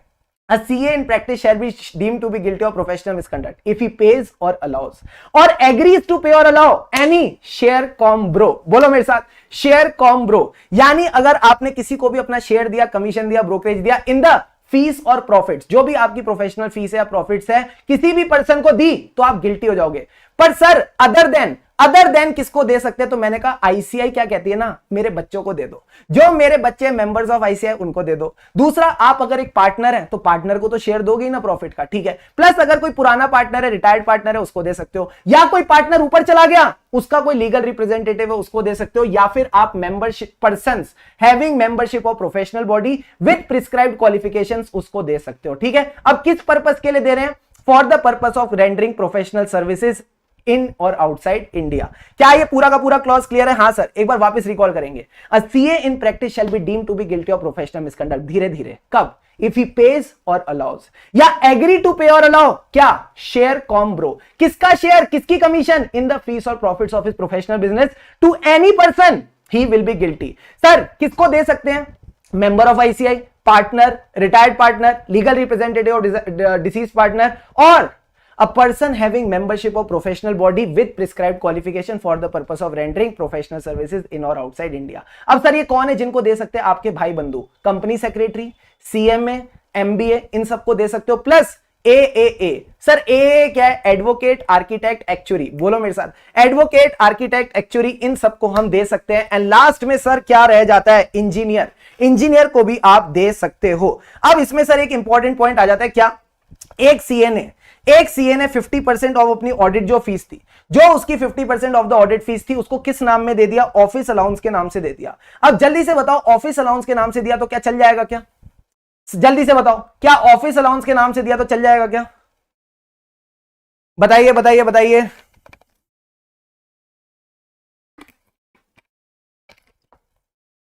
नहीं सर, ये कहता है nomenclature is not material. Nomenclature is not material, it is the substance of the transaction which is to be looked into. तो अगर आप किसी को भी अपना परसेंटेज दे रहे हो तो आप गिल्टी हो जाओगे। अब एक बात बताओ, सपोज किसी की डेथ हो जाती है, ठीक है, सपोज किसी बंदे की डेथ हो जाती है और वो एक प्रोपराइटर था। मैं आपसे एक सिंपल सवाल पूछ रहा हूं, मुझे जवाब चाहिए। एक प्रोपराइटर था, उस बेचारे की ना डेथ हो गई, ठीक है। अब जो उसकी पत्नी है ना, उसको चाहिए पैसा, तो क्या वो जो प्रोपराइटर की जो सीए फर्म का नाम है, क्या वो मार्केट में सेल कर सकती है? क्या मैं एक सीए फर्म का नाम मार्केट में सेल कर सकता हूं अगर प्रोपराइटर की डेथ हो गई है? The answer is yes. अगर किसी प्रोपराइटर की डेथ हो जाती है तो उसका लीगल रिप्रेजेंटेटिव है, वो मार्केट में उसका नाम बेच सकता है। सर कितने टाइम में? 1 साल के अंदर अंदर। आपने आईसीआई की परमिशन लेनी है और 1 साल के अंदर अंदर आपने उसका नाम बेचना है। क्या ये बात समझ आती है? जल्दी से बताइए, is this point clear to all of you? Yes sir. अब दूसरी चीज एक बात बताओ, जो भी मैं पेमेंट लूंगा, जिस भी बंदे को मैंने नाम बेचा है, क्या मैं पेमेंट इंस्टॉलमेंट में ले सकता हूं? हाँ ले सकता हूं। अब मेरा आप सबसे एक सवाल, क्या मैं और purchaser of goodwill, this is just like a sale of goodwill, जिस बंदे ने मेरे से नाम खरीदा, क्या मैं और वो प्रॉफिट शेयर कर सकते हैं? फटाफट बताओ, क्या मैं और वो प्रॉफिट शेयर कर सकते हैं या नहीं? The answer is no. Sharing of profits is not allowed with the purchaser of goodwill. तो बस आपने इतनी सी बात ध्यान रखनी है। क्या गुडविल सेल हो सकती है सोल प्रोपराइटर में? तो देखो, सबसे पहले आप उसके साथ फीस शेयर नहीं कर सकते between the legal representative and purchaser of goodwill. क्या पेमेंट इन इंस्टॉलमेंट अलाउड है? हाँ, जो भी गुडविल सेल होगी वो विद इन 1 ईयर हो जानी थी from the death with the permission of council. क्या ये बात क्लियर है? हाँ सर। अब अगर लीगल हियर्स में डिस्प्यूट है, मैं कहता हूं मैं लीगल हियर हूं, मेरे साइड वाला कहता है मैं लीगल हियर हूं, तो ये कहता है आईसीआई को विद इन 1 ईयर डिस्प्यूट के बारे में बताओ। Inform the ICAI within 1 year about the dispute, and जो नेम है वो नेम कब तक प्रिजर्व रहेगा? 1 year from the date of dispute settlement. Name will be preserve for a period of 1 year from the date of dispute settlement. क्या ये बात clear है? जल्दी से बताओ, क्या ये बात क्लियर है? क्या आपको ये पूरे के पूरे पॉइंट्स क्लियर हैं? हाँ सर, इसका आपने क्वेश्चन भी कर रखा होगा। अब एक बात बताओ, क्या पार्टनरशिप फर्म में जो लीगल रिप्रेजेंटेटिव है और पार्टनरशिप फर्म है, क्या ये एक दूसरे के साथ फीस शेयर कर सकते हैं? हाँ, इसको शेयर मिल सकता है अगर पार्टनरशिप डीड में लिखा है। क्लियर है बॉस? क्लियर है। अब बताओ क्लॉज नंबर 3 क्या कहता है? सारे बच्चे जल्दी से बताओ, what does the clause number 3 से? जब 2 में देते नहीं तो 3 में लेना मत। क्या कहता है? जब 2 में देते नहीं तो 3 में लेना मत, यानी अगर आप 2 में शेयर देते नहीं हो तो 3 में शेयर मिलेगा भी नहीं। यानी a CA in practice shall be deemed to be guilty of professional misconduct if he accepts or agrees to accept any POP। Sir POP का क्या मतलब है? Plaster of Paris? मैंने कहा नहीं, any part of profits of the professional work of a person who is not a member of ICI। ठीक है, plus इसके बाद इन्होंने प्रोविजो दे रखा है जिसका एक ही मतलब है, जिसको 2 में दे सकते हो उससे आप 3 में ले सकते हो। क्या ये बात क्लियर है? हाँ सर। अब बताओ, क्या मेंबर्स एक दूसरे के साथ रेफरल फीस खेल सकते हैं, एक दूसरे को काम दिलवाएंगे और एक दूसरे के साथ रेफरल फीस ले सकते हैं। अब एक बात बताओ मुझे, अभी बिना चीटिंग करे, गिल्टी नॉन गिल्टी, मैंने एक रजिस्टर्ड वैल्यूअर को रेफर किया, सर किस चीज के लिए? वैल्यूएशन असाइनमेंट के लिए। क्या मैं रजिस्टर्ड वैल्यूअर से कमीशन ले सकता हूं? The answer is no. But what if this registered valuer is a CA? तो बताओ, क्या मैं गिल्टी हूंगा या नॉट गिल्टी? बताओ।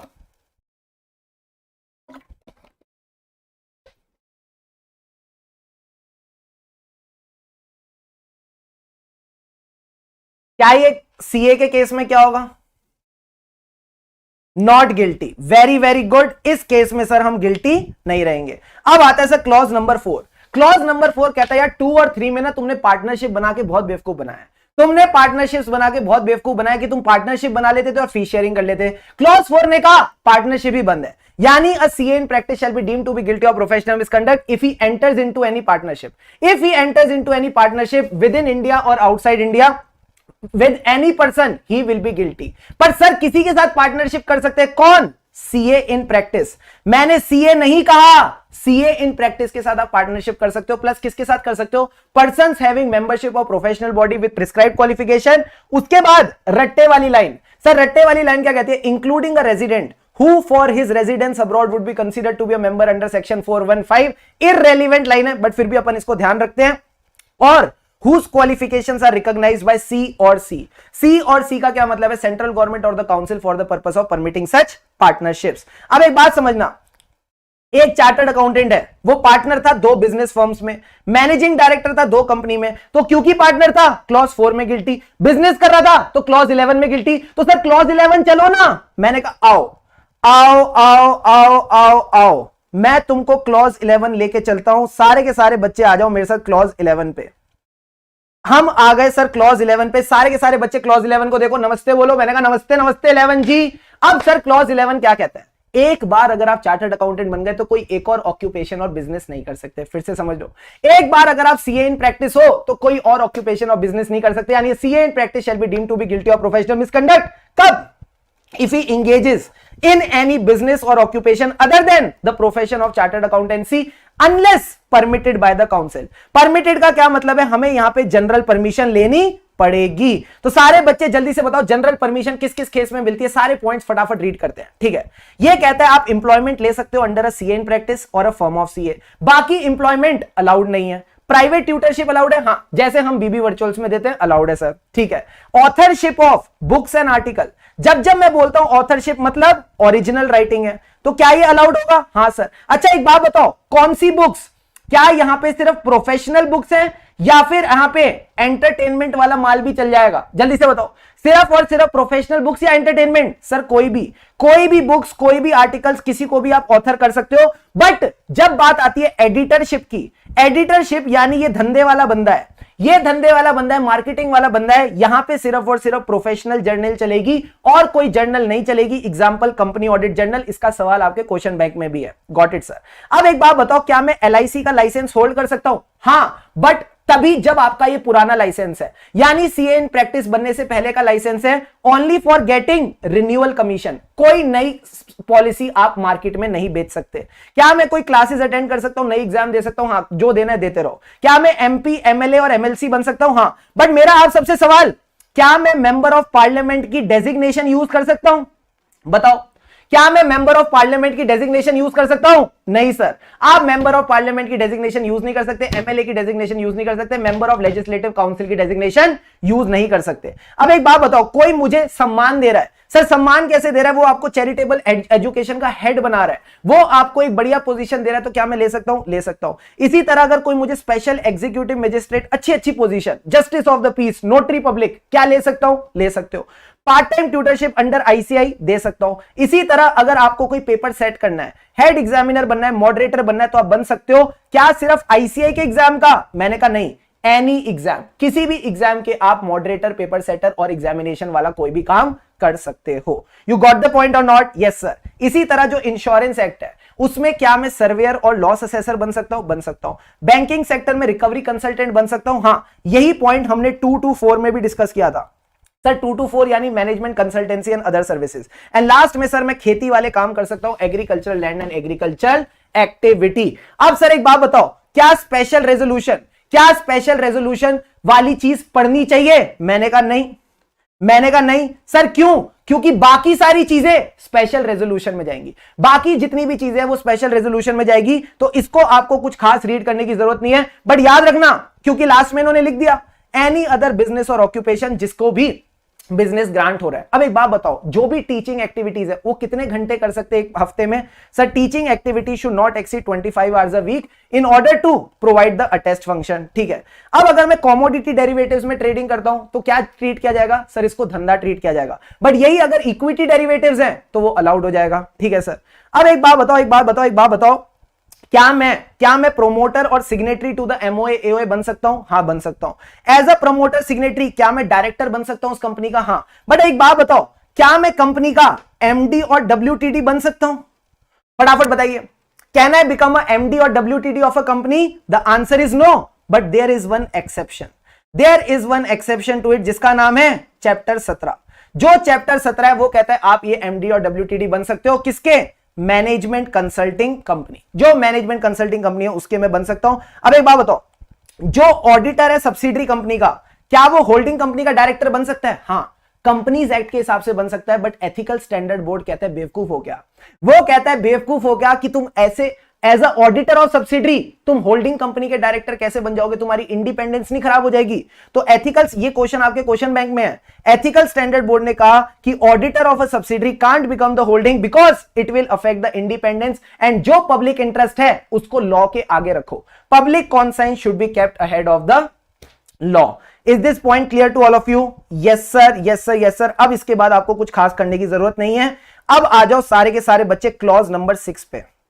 अब आ रहा है सबसे इंपॉर्टेंट और मजेदार क्लॉज, सबसे नॉटी क्लॉज, सबसे बदमाश क्लॉज। असली मजा इसी में है। फटाफट आ जाओ क्लॉज 6 में। 11 आपका डन डनाडन डन। कम ऑन, पानी के 2 घूंट लगाओ और क्लॉज 6 के लिए रेडी हो जाओ। Very good Rishabh, very good Preet, very good. CA final, नाम ही सीए फाइनल रख दिया, वाह।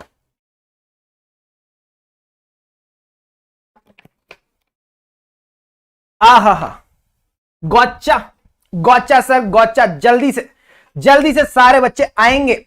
मैंने कहा 6 को ढोक लगाएंगे सर। 5 क्या है? 5 को बस आप रीड करके चलना। इस पे अभी तक आज तक कोई क्वेश्चन नहीं आया। ठीक है सर।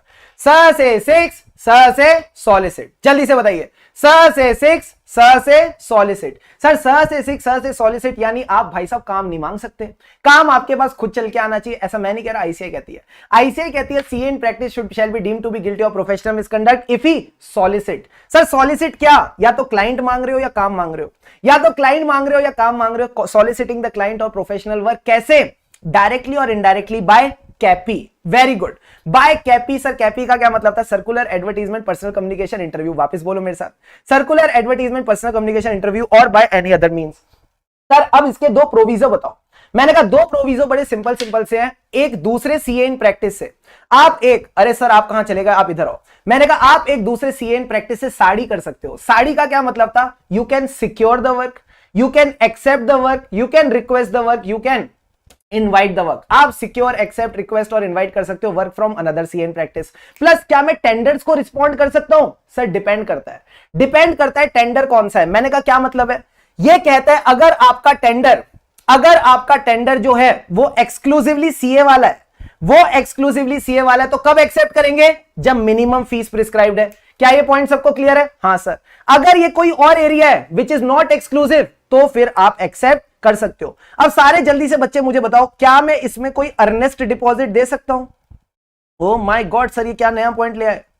क्या मैं इसमें कोई अर्नेस्ट डिपॉजिट दे सकता हूं? Answer is yes. अगर कोई सिक्योरिटी डिपॉजिट या अर्नेस्ट डिपॉजिट देना पड़ रहा है ये दिखाने के लिए कि मैं अच्छी सर्विस देता हूं, तो आप ये चीज भी दे सकते हो। अब आपका एक क्वेश्चन आया था एमटीपी नवंबर 22 में। सर ये क्वेश्चन किसके बारे में था? ये कहता है कुछ टीचर्स कोचिंग एक्टिविटीज के अलावा सीए इन प्रैक्टिस भी है। तो ये कहता है कि एक सीए इन प्रैक्टिस करके जो टीचर है, क्या वो अपनी टीचिंग एक्टिविटीज को एडवर्टाइज कर सकता है? The answer is no. ये कहते हैं अगर आप अपनी टीचिंग एक्टिविटीज को एडवर्टाइज करोगे तो खुद को एडवर्टाइज करोगे तो आपकी जो फर्म है ना वो भी इनडायरेक्टली एडवर्टाइज हो जाएगी। So it says that it amounts to indirect solicitation. क्योंकि ये इनडायरेक्ट सॉलिसिटेशन है तो आप अपनी टीचिंग एक्टिविटीज को एडवर्टाइज नहीं करोगे। अब एक बात समझना, जो मेरा टीचिंग इंस्टीट्यूट है, क्या उसके बाहर में साइन बोर्ड लगा सकता हूं? कहते लगा लो। जो साइन बोर्ड है आप लगा सकते हो, उसमें कोई दिक्कत की बात नहीं है।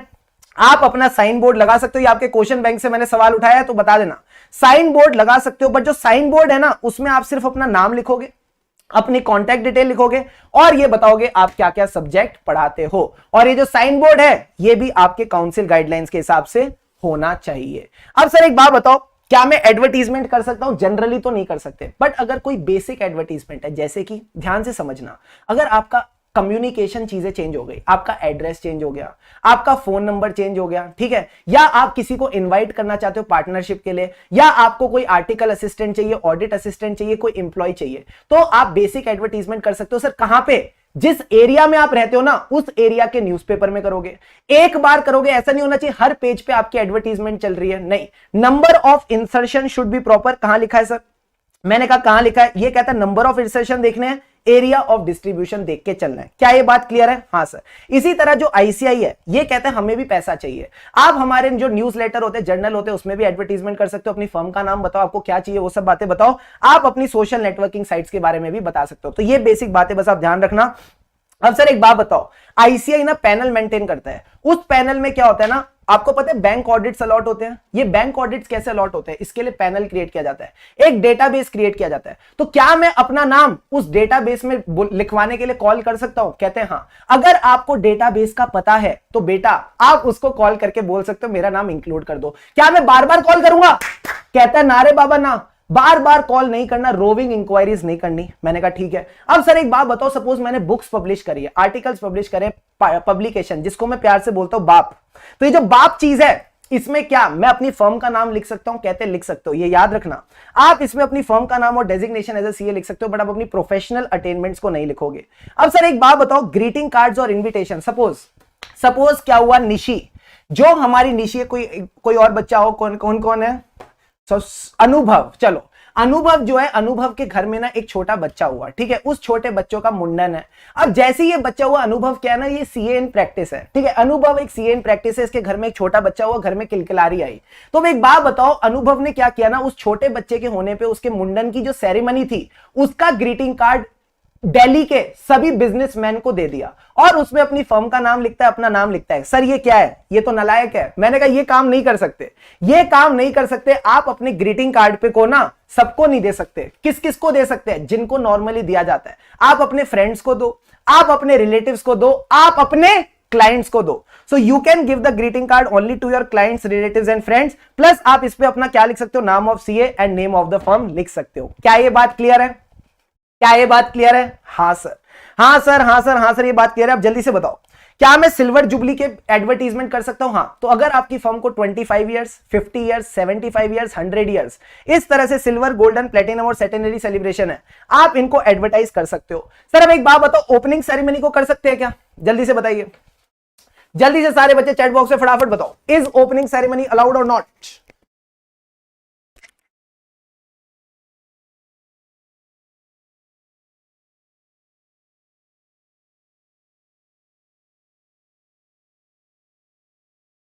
Come on come on come on come on come on. नहीं सर, ओपनिंग सेरेमनी अलाउड नहीं है। जो ओपनिंग सेरेमनी अलाउड नहीं है, ये बात आपने ध्यान रखनी है। तो क्या मैं बोलूं, जो आईसीएआई है, जो आईसीआई है ये पुरानी फर्म्स को सपोर्ट कर रहा है, नई फर्म्स को एंट्री लेने नहीं दे रहा। ओ माय गॉड सर, कैसे बड़े बड़े क्लेम्स मार रहे हो आप। मैंने कहा बस बोला है ताकि तुमको याद रहे प्रोविजन।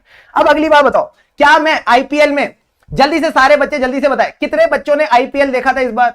कितने बच्चे आईपीएल देख रहे, क्रिकेट वर्ल्ड कप देख रहे हैं? फटाफट चैट बॉक्स में बताओ, how many of you are enjoying the cricket world cup right now?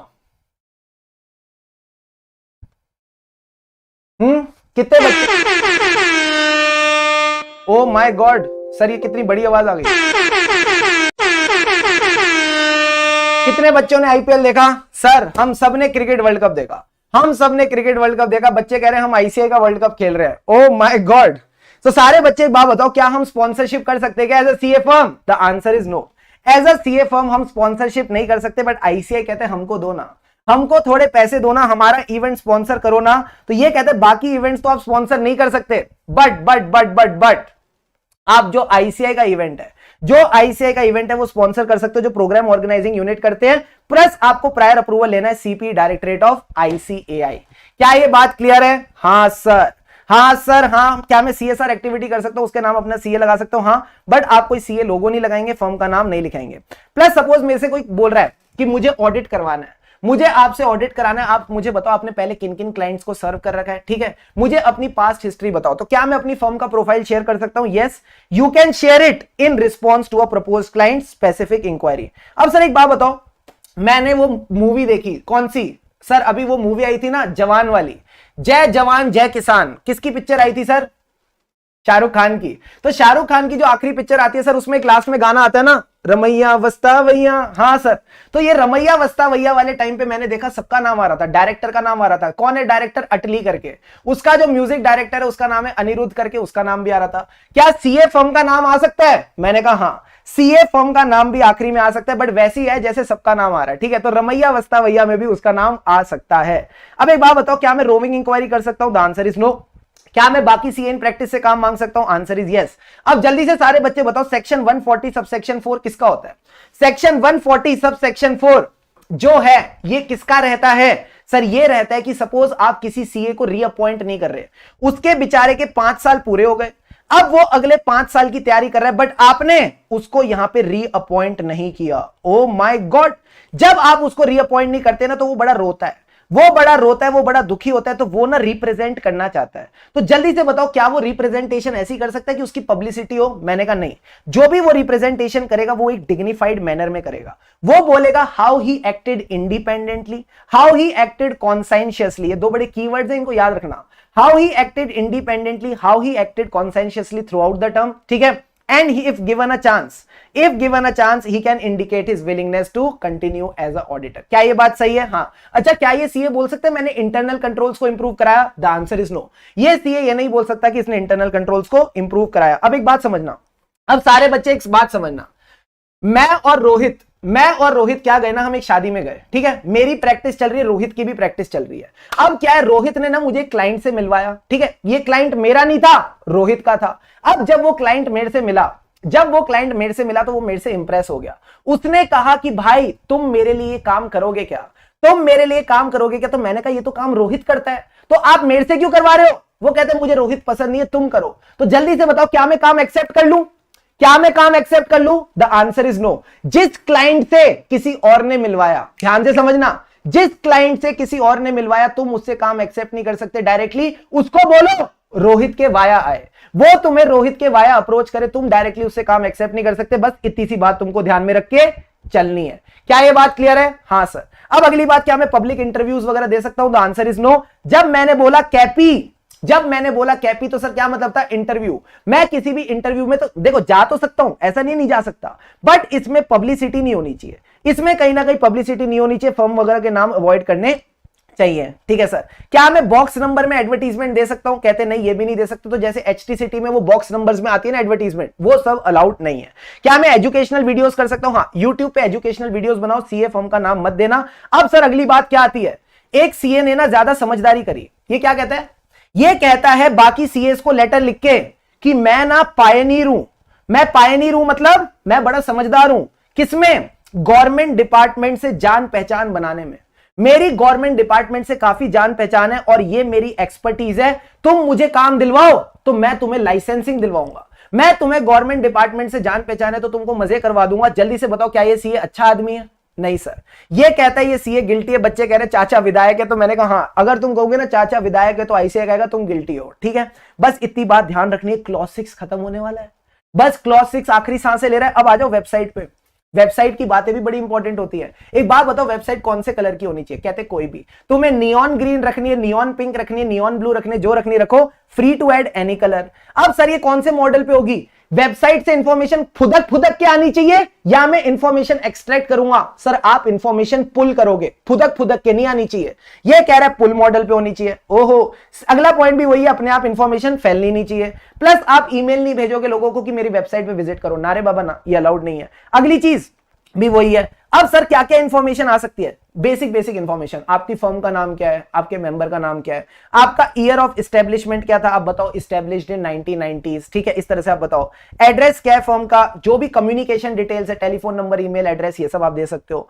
उसके अलावा आप अपने इंप्लॉइज के बारे में बता सकते हो, पार्टनर्स के बारे में बता सकते हो, जॉब वैकेंसीज के बारे में बता सकते हो। ये बेसिक बातें हो गई। जिन बातों को मैंने हाईलाइट कर रखा है ये सब पुल मॉडल पे आएंगी। सर ये किस पे आएंगी? पुल मॉडल पे आएंगी। मतलब पुल मॉडल मतलब ये चीजें आपको अलग से एक्सट्रैक्ट करनी पड़ेंगी। सर क्या क्या? आपके आर्टिकल असिस्टेंट के बारे में, आपकी नेचर ऑफ सर्विसेज के बारे में, आपकी नेचर ऑफ असाइनमेंट के बारे में। सर्विसेज बोल दो, असाइनमेंट बोल दो, एक ही बात है। आपके आर्टिकल असिस्टेंट के बारे में, प्लस जो आपके पार्टनर्स है ना और जो आपके इंप्लॉइज का एरिया ऑफ एक्सपीरियंस है, ये भी कहीं ना कहीं पुल मॉडल पे आना चाहिए। क्या ये बात क्लियर है सर? हाँ सर। अब लास्ट में आती है बात name of the clients and fees charge. क्या मैं अपने क्लाइंट्स के नाम और उनसे कितनी फीस लेता हूं ये डाल सकता हूं वेबसाइट पे? कहते नहीं। बट सबसे ऊपर, सारे बच्चे जल्दी से चैट बॉक्स में बताओ, सबसे ऊपर कौन? सबसे ऊपर लॉ।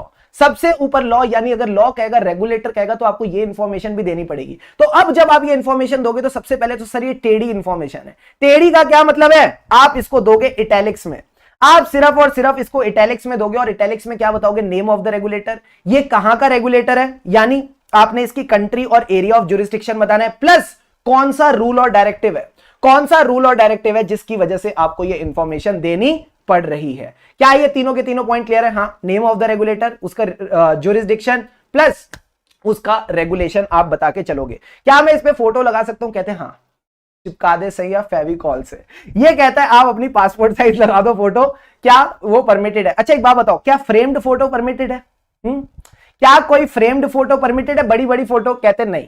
ये कहते हैं जो फोटो है ये पासपोर्ट साइज रहेगी, फ्रेम्ड फोटो परमिटेड नहीं है। दूसरी चीज क्या है, इसमें बुलेटिन बोर्ड आ सकते हैं, न्यूज आ सकते हैं, लेटेस्ट न्यूज वगैरह, हाँ सर ये आ सकते हैं, चैट रूम्स आ सकते हैं, बट हाँ जो भी चैट्स होंगी उनको कॉन्फिडेंशियल रखना, ये नहीं कि सबके साथ स्क्रीनशॉट शेयर कर रहे हो, ठीक है सर। डॉक्यूमेंट मैनेजमेंट फैसिलिटी, हाँ आप क्लाइंट के जितने भी आधार कार्ड है, पैन कार्ड है, उन सबको मैनेज कर सकते हो। क्या मैं link to the social networking site दे सकता हूँ? हाँ, अपना ट्विटर हो, लिंक्डइन हो, फेसबुक हो, सबका आप दे सकते हो, बट लोगों को ये नहीं कहोगे जाके लाइक करो, फॉलो करो। ये लाइक और फॉलो वाली चीजें अलाउड नहीं है, ठीक है सर। ठीक है सर। अब एक बात बताओ, क्या मैं ऑनलाइन एडवाइस दे सकता हूं? हाँ, फ्री में दे सकते हो, पेमेंट लेके सकते हो। प्लस मैंने आपको क्या था, कॉन्फिडेंशियलिटी मेंटेन करनी है, सीक्रेसी मेंटेन करनी है। अब एक बात बताओ, मेरी वेबसाइट पे क्या एड्स रन हो सकती हैं? सर एड्स का क्या मतलब है, कल को कोई मामा अर्थ की एड आ जाए, ये उपटन फेस वॉश लगाइए, अपना चेहरा निखारिए, कैसा लगेगा सर वेबसाइट पे? बड़ा गंदा लगेगा। तो ये कहते हैं एड्स वगैरह रन नहीं कर सकते। क्या मैं आईसीआई की वेबसाइट का लिंक दे सकता हूं? कह रहे आईसीआई हो चाहे गवर्नमेंट हो, ठीक है, आईसीआई हो चाहे गवर्नमेंट हो, चाहे उसके रिलेटेड ब्रांचेस हो, सबके वेबसाइट के लिंक्स दे सकते हो, कोई दिक्कत की बात नहीं है। जो वेबसाइट का नाम है वो फर्म के नाम जैसा होना चाहिए, जैसे XYZ फर्म है तो xyz.com। क्या मेरी वेबसाइट का नाम ऐसे हो सकता है, bestcafirm.com? क्या मेरी वेबसाइट का नाम bestcafirm.com हो सकता है? The answer is no. आप अपनी वेबसाइट का नाम bestcafirm.com तो बिल्कुल नहीं रख सकते, ये अलाउड नहीं रहेगा। प्लस वेबसाइट पे जो भी इंफॉर्मेशन रहेगी वो as per the ICI records रहनी चाहिए। अब एक बात बताओ, क्या मैं किसी ऑनलाइन थर्ड पार्टी प्लेटफॉर्म पे रजिस्टर कर सकता हूं? कहते हैं हाँ, कई सारी वेबसाइट्स टैक्स कंसल्टेंसी सर्विस देती है, जैसे कि taxbuddy.com। ओ माय गॉड, क्या मैं taxbuddy.com पे जाके अपना नाम रजिस्टर करा दूं? हाँ, बट आपकी कॉन्टैक्ट एड्रेस नहीं आनी चाहिए, ठीक है। प्लस ये क्या कहता है, आपके अचीवमेंट्स वगैरह नहीं आने चाहिए और आपकी जो फर्म है उसका नाम भी नहीं आना चाहिए। तो आपका सिर्फ नाम वगैरह आ सकता है, अपने आपको रजिस्टर करा सकते हो। अब सर एक बात बताओ, जैसे कि टेलीफोन डायरेक्टरीज होती हैं, क्या मैं टेलीफोन डायरेक्टरीज में अपना नाम लिखवाऊं? हाँ, उस टेलीफोन डायरेक्टरी में ना हेडिंग आएगी चार्टर्ड अकाउंटेंट, उसमें आपका नाम आ सकता है, बट उसमें ना सबको अलाउड होना चाहिए अपना नाम लिखवाना। प्लस वो जो डायरेक्टरी है वो अल्फाबेटिकल ऑर्डर में होनी चाहिए, जैसे बाकी सीए फर्म्स का नाम आ रहा है आपका भी वैसे आएगा, आपका प्रोमिनेंटली नहीं दिखना चाहिए। तो बस यही बातें आपने इसमें ध्यान में रखनी है और इसमें कोई मसालेदार बात नहीं है। अब एक बात बताओ, अर्बन क्लैप नाम सुना होगा, हाँ सर। अब इसमें प्लम्बर आता है, अब इसमें इलेक्ट्रिशियन आता है, ठीक है, इसमें कहीं ना कहीं बार्बर भी आते हैं, और सर कौन आता है, एसी सर्विस वाला भी आता है। अब ये एसी के साथ अगर मैं सीए भी लिख दूं तो कैसा लग रहा है, जल्दी से बताओ। Plumber, electrician, barber, AC service वाला, इसके साथ अगर मैं सीए लिख दूं तो कैसा लग रहा है, जल्दी से बताओ। अर्बन क्लैप की मैं बात कर रहा हूं सर, ये क्या है, एग्रीगेटर है। These are the service provider aggregator, जहां पे सारी कैटेगरीज लिस्टेड होती हैं।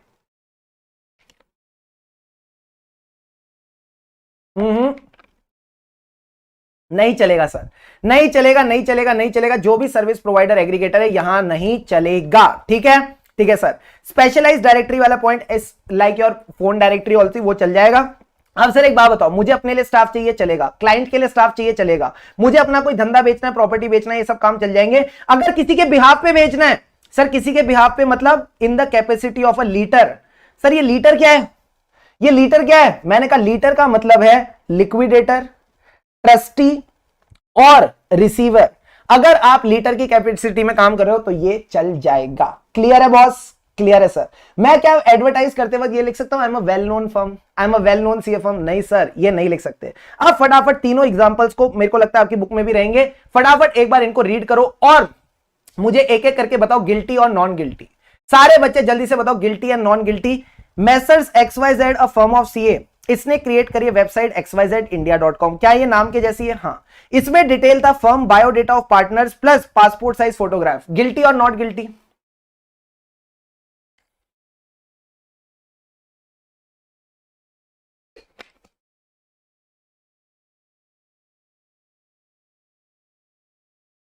बताइए।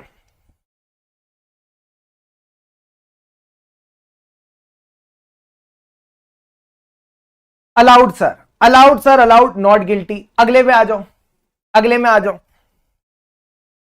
सेकेंड केस कहता है LMN is a firm of CA, इसने रिस्पॉन्ड किया टेंडर। सर टेंडर किस लिए था, कंप्यूटराइजेशन ऑफ लैंड रिकॉर्ड्स। क्या ये सीए की एक्सक्लूसिव सर्विस है, आंसर इज नो। इसके लिए उसने अर्नेस्ट डिपॉजिट पे किया, गिल्टी और not guilty, again not guilty, ठीक है सर। अगला पॉइंट, मिस्टर ऑनेस्ट, इसने दो लेटर लिखे सर, किसको, एक तो XY सीए फर्म को, एक ABC सीए फर्म को। और जो क्लेवर था, इसने क्लेवरनेस दिखाई और इसने क्या किया सर, इसने जाके आईसीआई को बोला कि ऑनेस्ट ना इस तरह से काम मांग रहा है। तो जल्दी से बताओ क्या ये काम मांगना अलाउड है या नॉट अलाउड, फटाफट बताइए, जल्दी से बताइए, क्या ये अलाउड है या not allowed.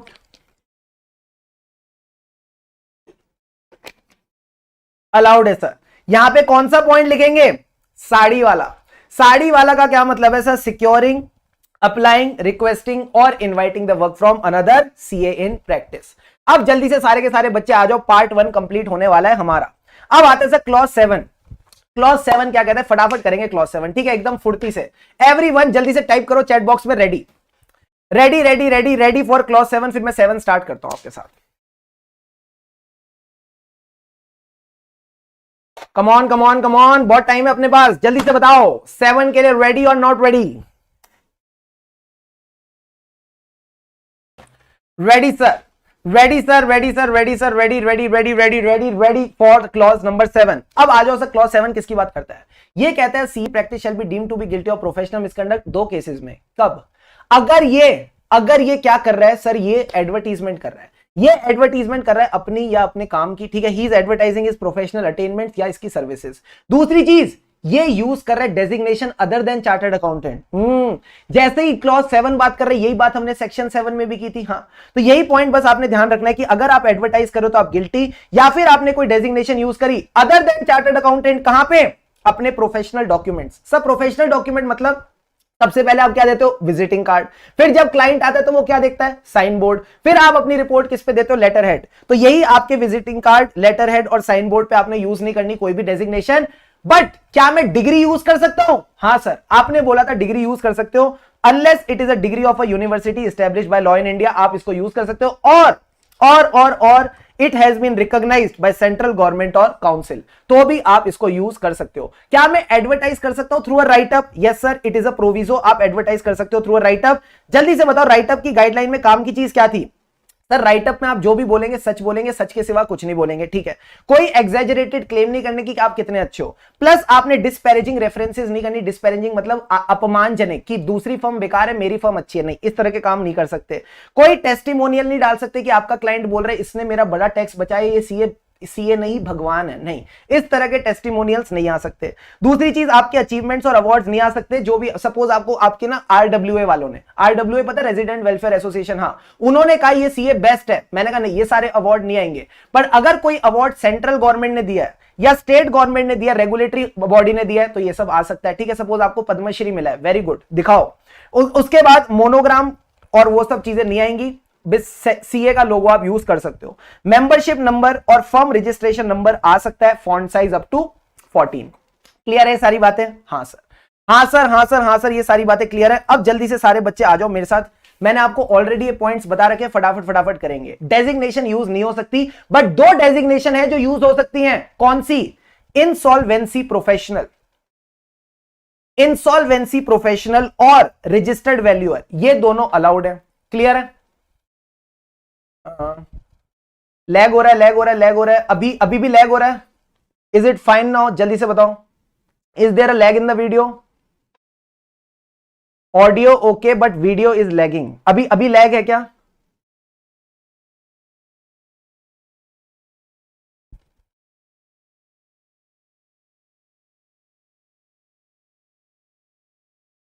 Sorry sorry sorry sorry sorry यार, ये ना थोड़ा सा पता नहीं कैसे हो गया।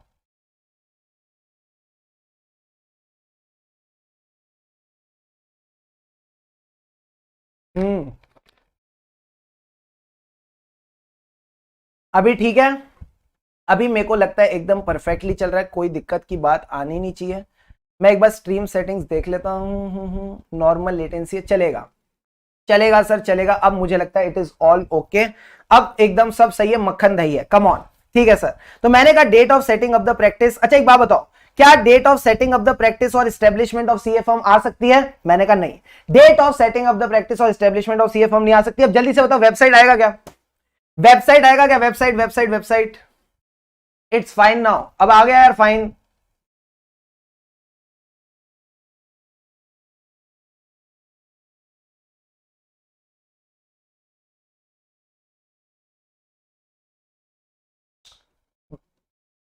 इसका आंसर दो ना। नहीं सर ये नहीं आ सकती। तुम लोग ना एक तो मैसेज कम करो, तुम्हारे मैसेज की वजह से मेरे को लग रहा है लैग हो रहा है, मेरी गलती नहीं है, ठीक है। जल्दी से बताओ क्या वेबसाइट पे आ सकता है? Answer is yes sir, website पे आ सकता है। बैड जोक, बैड जोक नहीं भाई, रुक जाओ अभी, ठीक है। क्लॉज 6 के अकॉर्डिंग आ जाएगा। ये नेट ना मजे ले रहा है थोड़े से, मैं भी एक मिनट रुको देख लूं।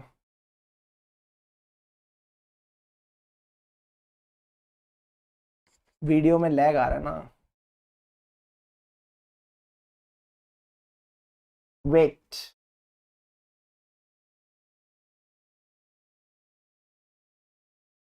सेकंड दो।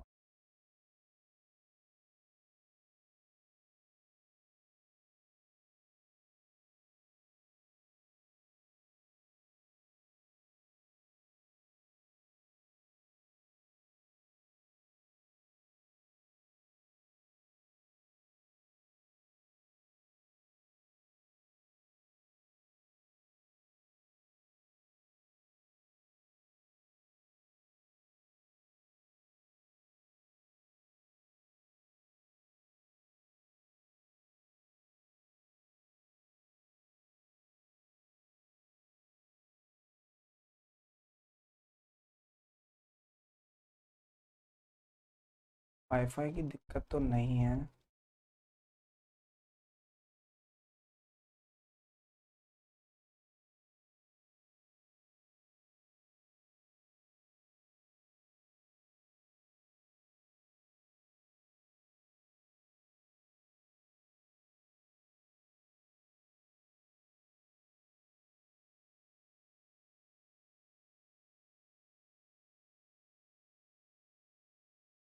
अरे मेरे को समझ आ गया, मेरे को समझ आ गया, मेरे को समझ आ गया, मेरे को समझ आ गया। लैग क्यों आ रहा है सर, लैग क्यों आ रहा था? अरे तुम वीडियो को लाइक नहीं कर रहे ना, तुम वीडियो को लाइक नहीं कर रहे, इस वजह से कहीं ना कहीं लैग आ रहा था, इस वजह से कहीं ना कहीं लैग आ रहा था, तो तुम वीडियो को लाइक नहीं कर रहे, इस वजह से लैग आ रहा है। ठीक है, तो जल्दी से सारे के सारे बच्चे जुड़ जाओ मेरे साथ। अब हम आगे बढ़ते हैं, अब हम आगे बढ़ते हैं। सर क्या जल्दी से बताएंगे, अगले पॉइंट पे आ जाओ फटाफट फटाफट फटाफट फटाफट फटाफट। सर मैं एक सीए हूं, ध्यान से सुनेंगे सारे के सारे बच्चे जल्दी से। मैं एक सीए हूं और मेरा ना फिर से ना स्ट्रीम हेल्थ में मेरे को दिख रहा है दिक्कत क्यों आ रही है बार बार।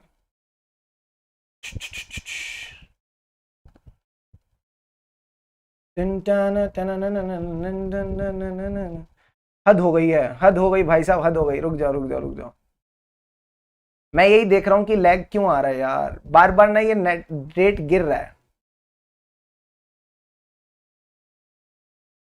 फिर लैग हो रहा है। एक काम करते हैं, नेट का अगर इश्यू आ रहा है, सुनो ना मेरी बात, क्लॉज 7 से ना तुम एक काम करो, क्लॉज 7 से एक काम करो, आगे कंटिन्यू करो। ठीक है, आगे कंटिन्यू करो क्लॉज 7 से।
अभी चल रहा है क्या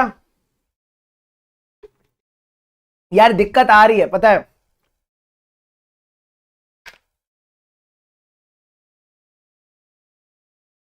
सुनो ना मेरी बात, सुनो ना मेरी बात, सुनो ना, अरे सुनो ना यार, सुनो। जो लास्ट वाली मैराथन है उससे यहां से कंटिन्यू करो, सेम बंदा है, सेम बंदा है, वही तुमको कराएगा, तो तुम्हारे लिए भी टाइम बच जाएगा यार। Your time is very precious. ठीक है, your time is very precious, तुम्हारा टाइम बच जाएगा, बेटर है उससे करो तो तुम्हारे लिए बेटर रहेगा। ठीक है, क्लियर है point? Yes sir, all the best. ठीक है, चलेगा चलेगा चलेगा चलेगा चलेगा।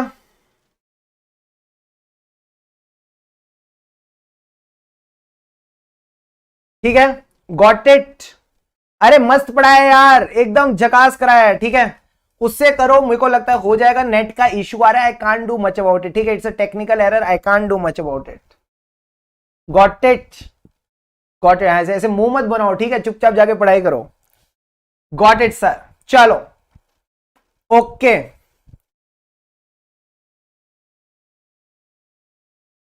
ठीक है, सारे बच्चे मुझे भी कमिटमेंट करो यार, ये नलायक पंती मत करो। ठीक है, इतने बड़े हो गए हो, ठीक है, ऐसे छोटे बच्चों की तरह हरकतें मत करो, नहीं लाइव ही करेंगे, नहीं ये करेंगे।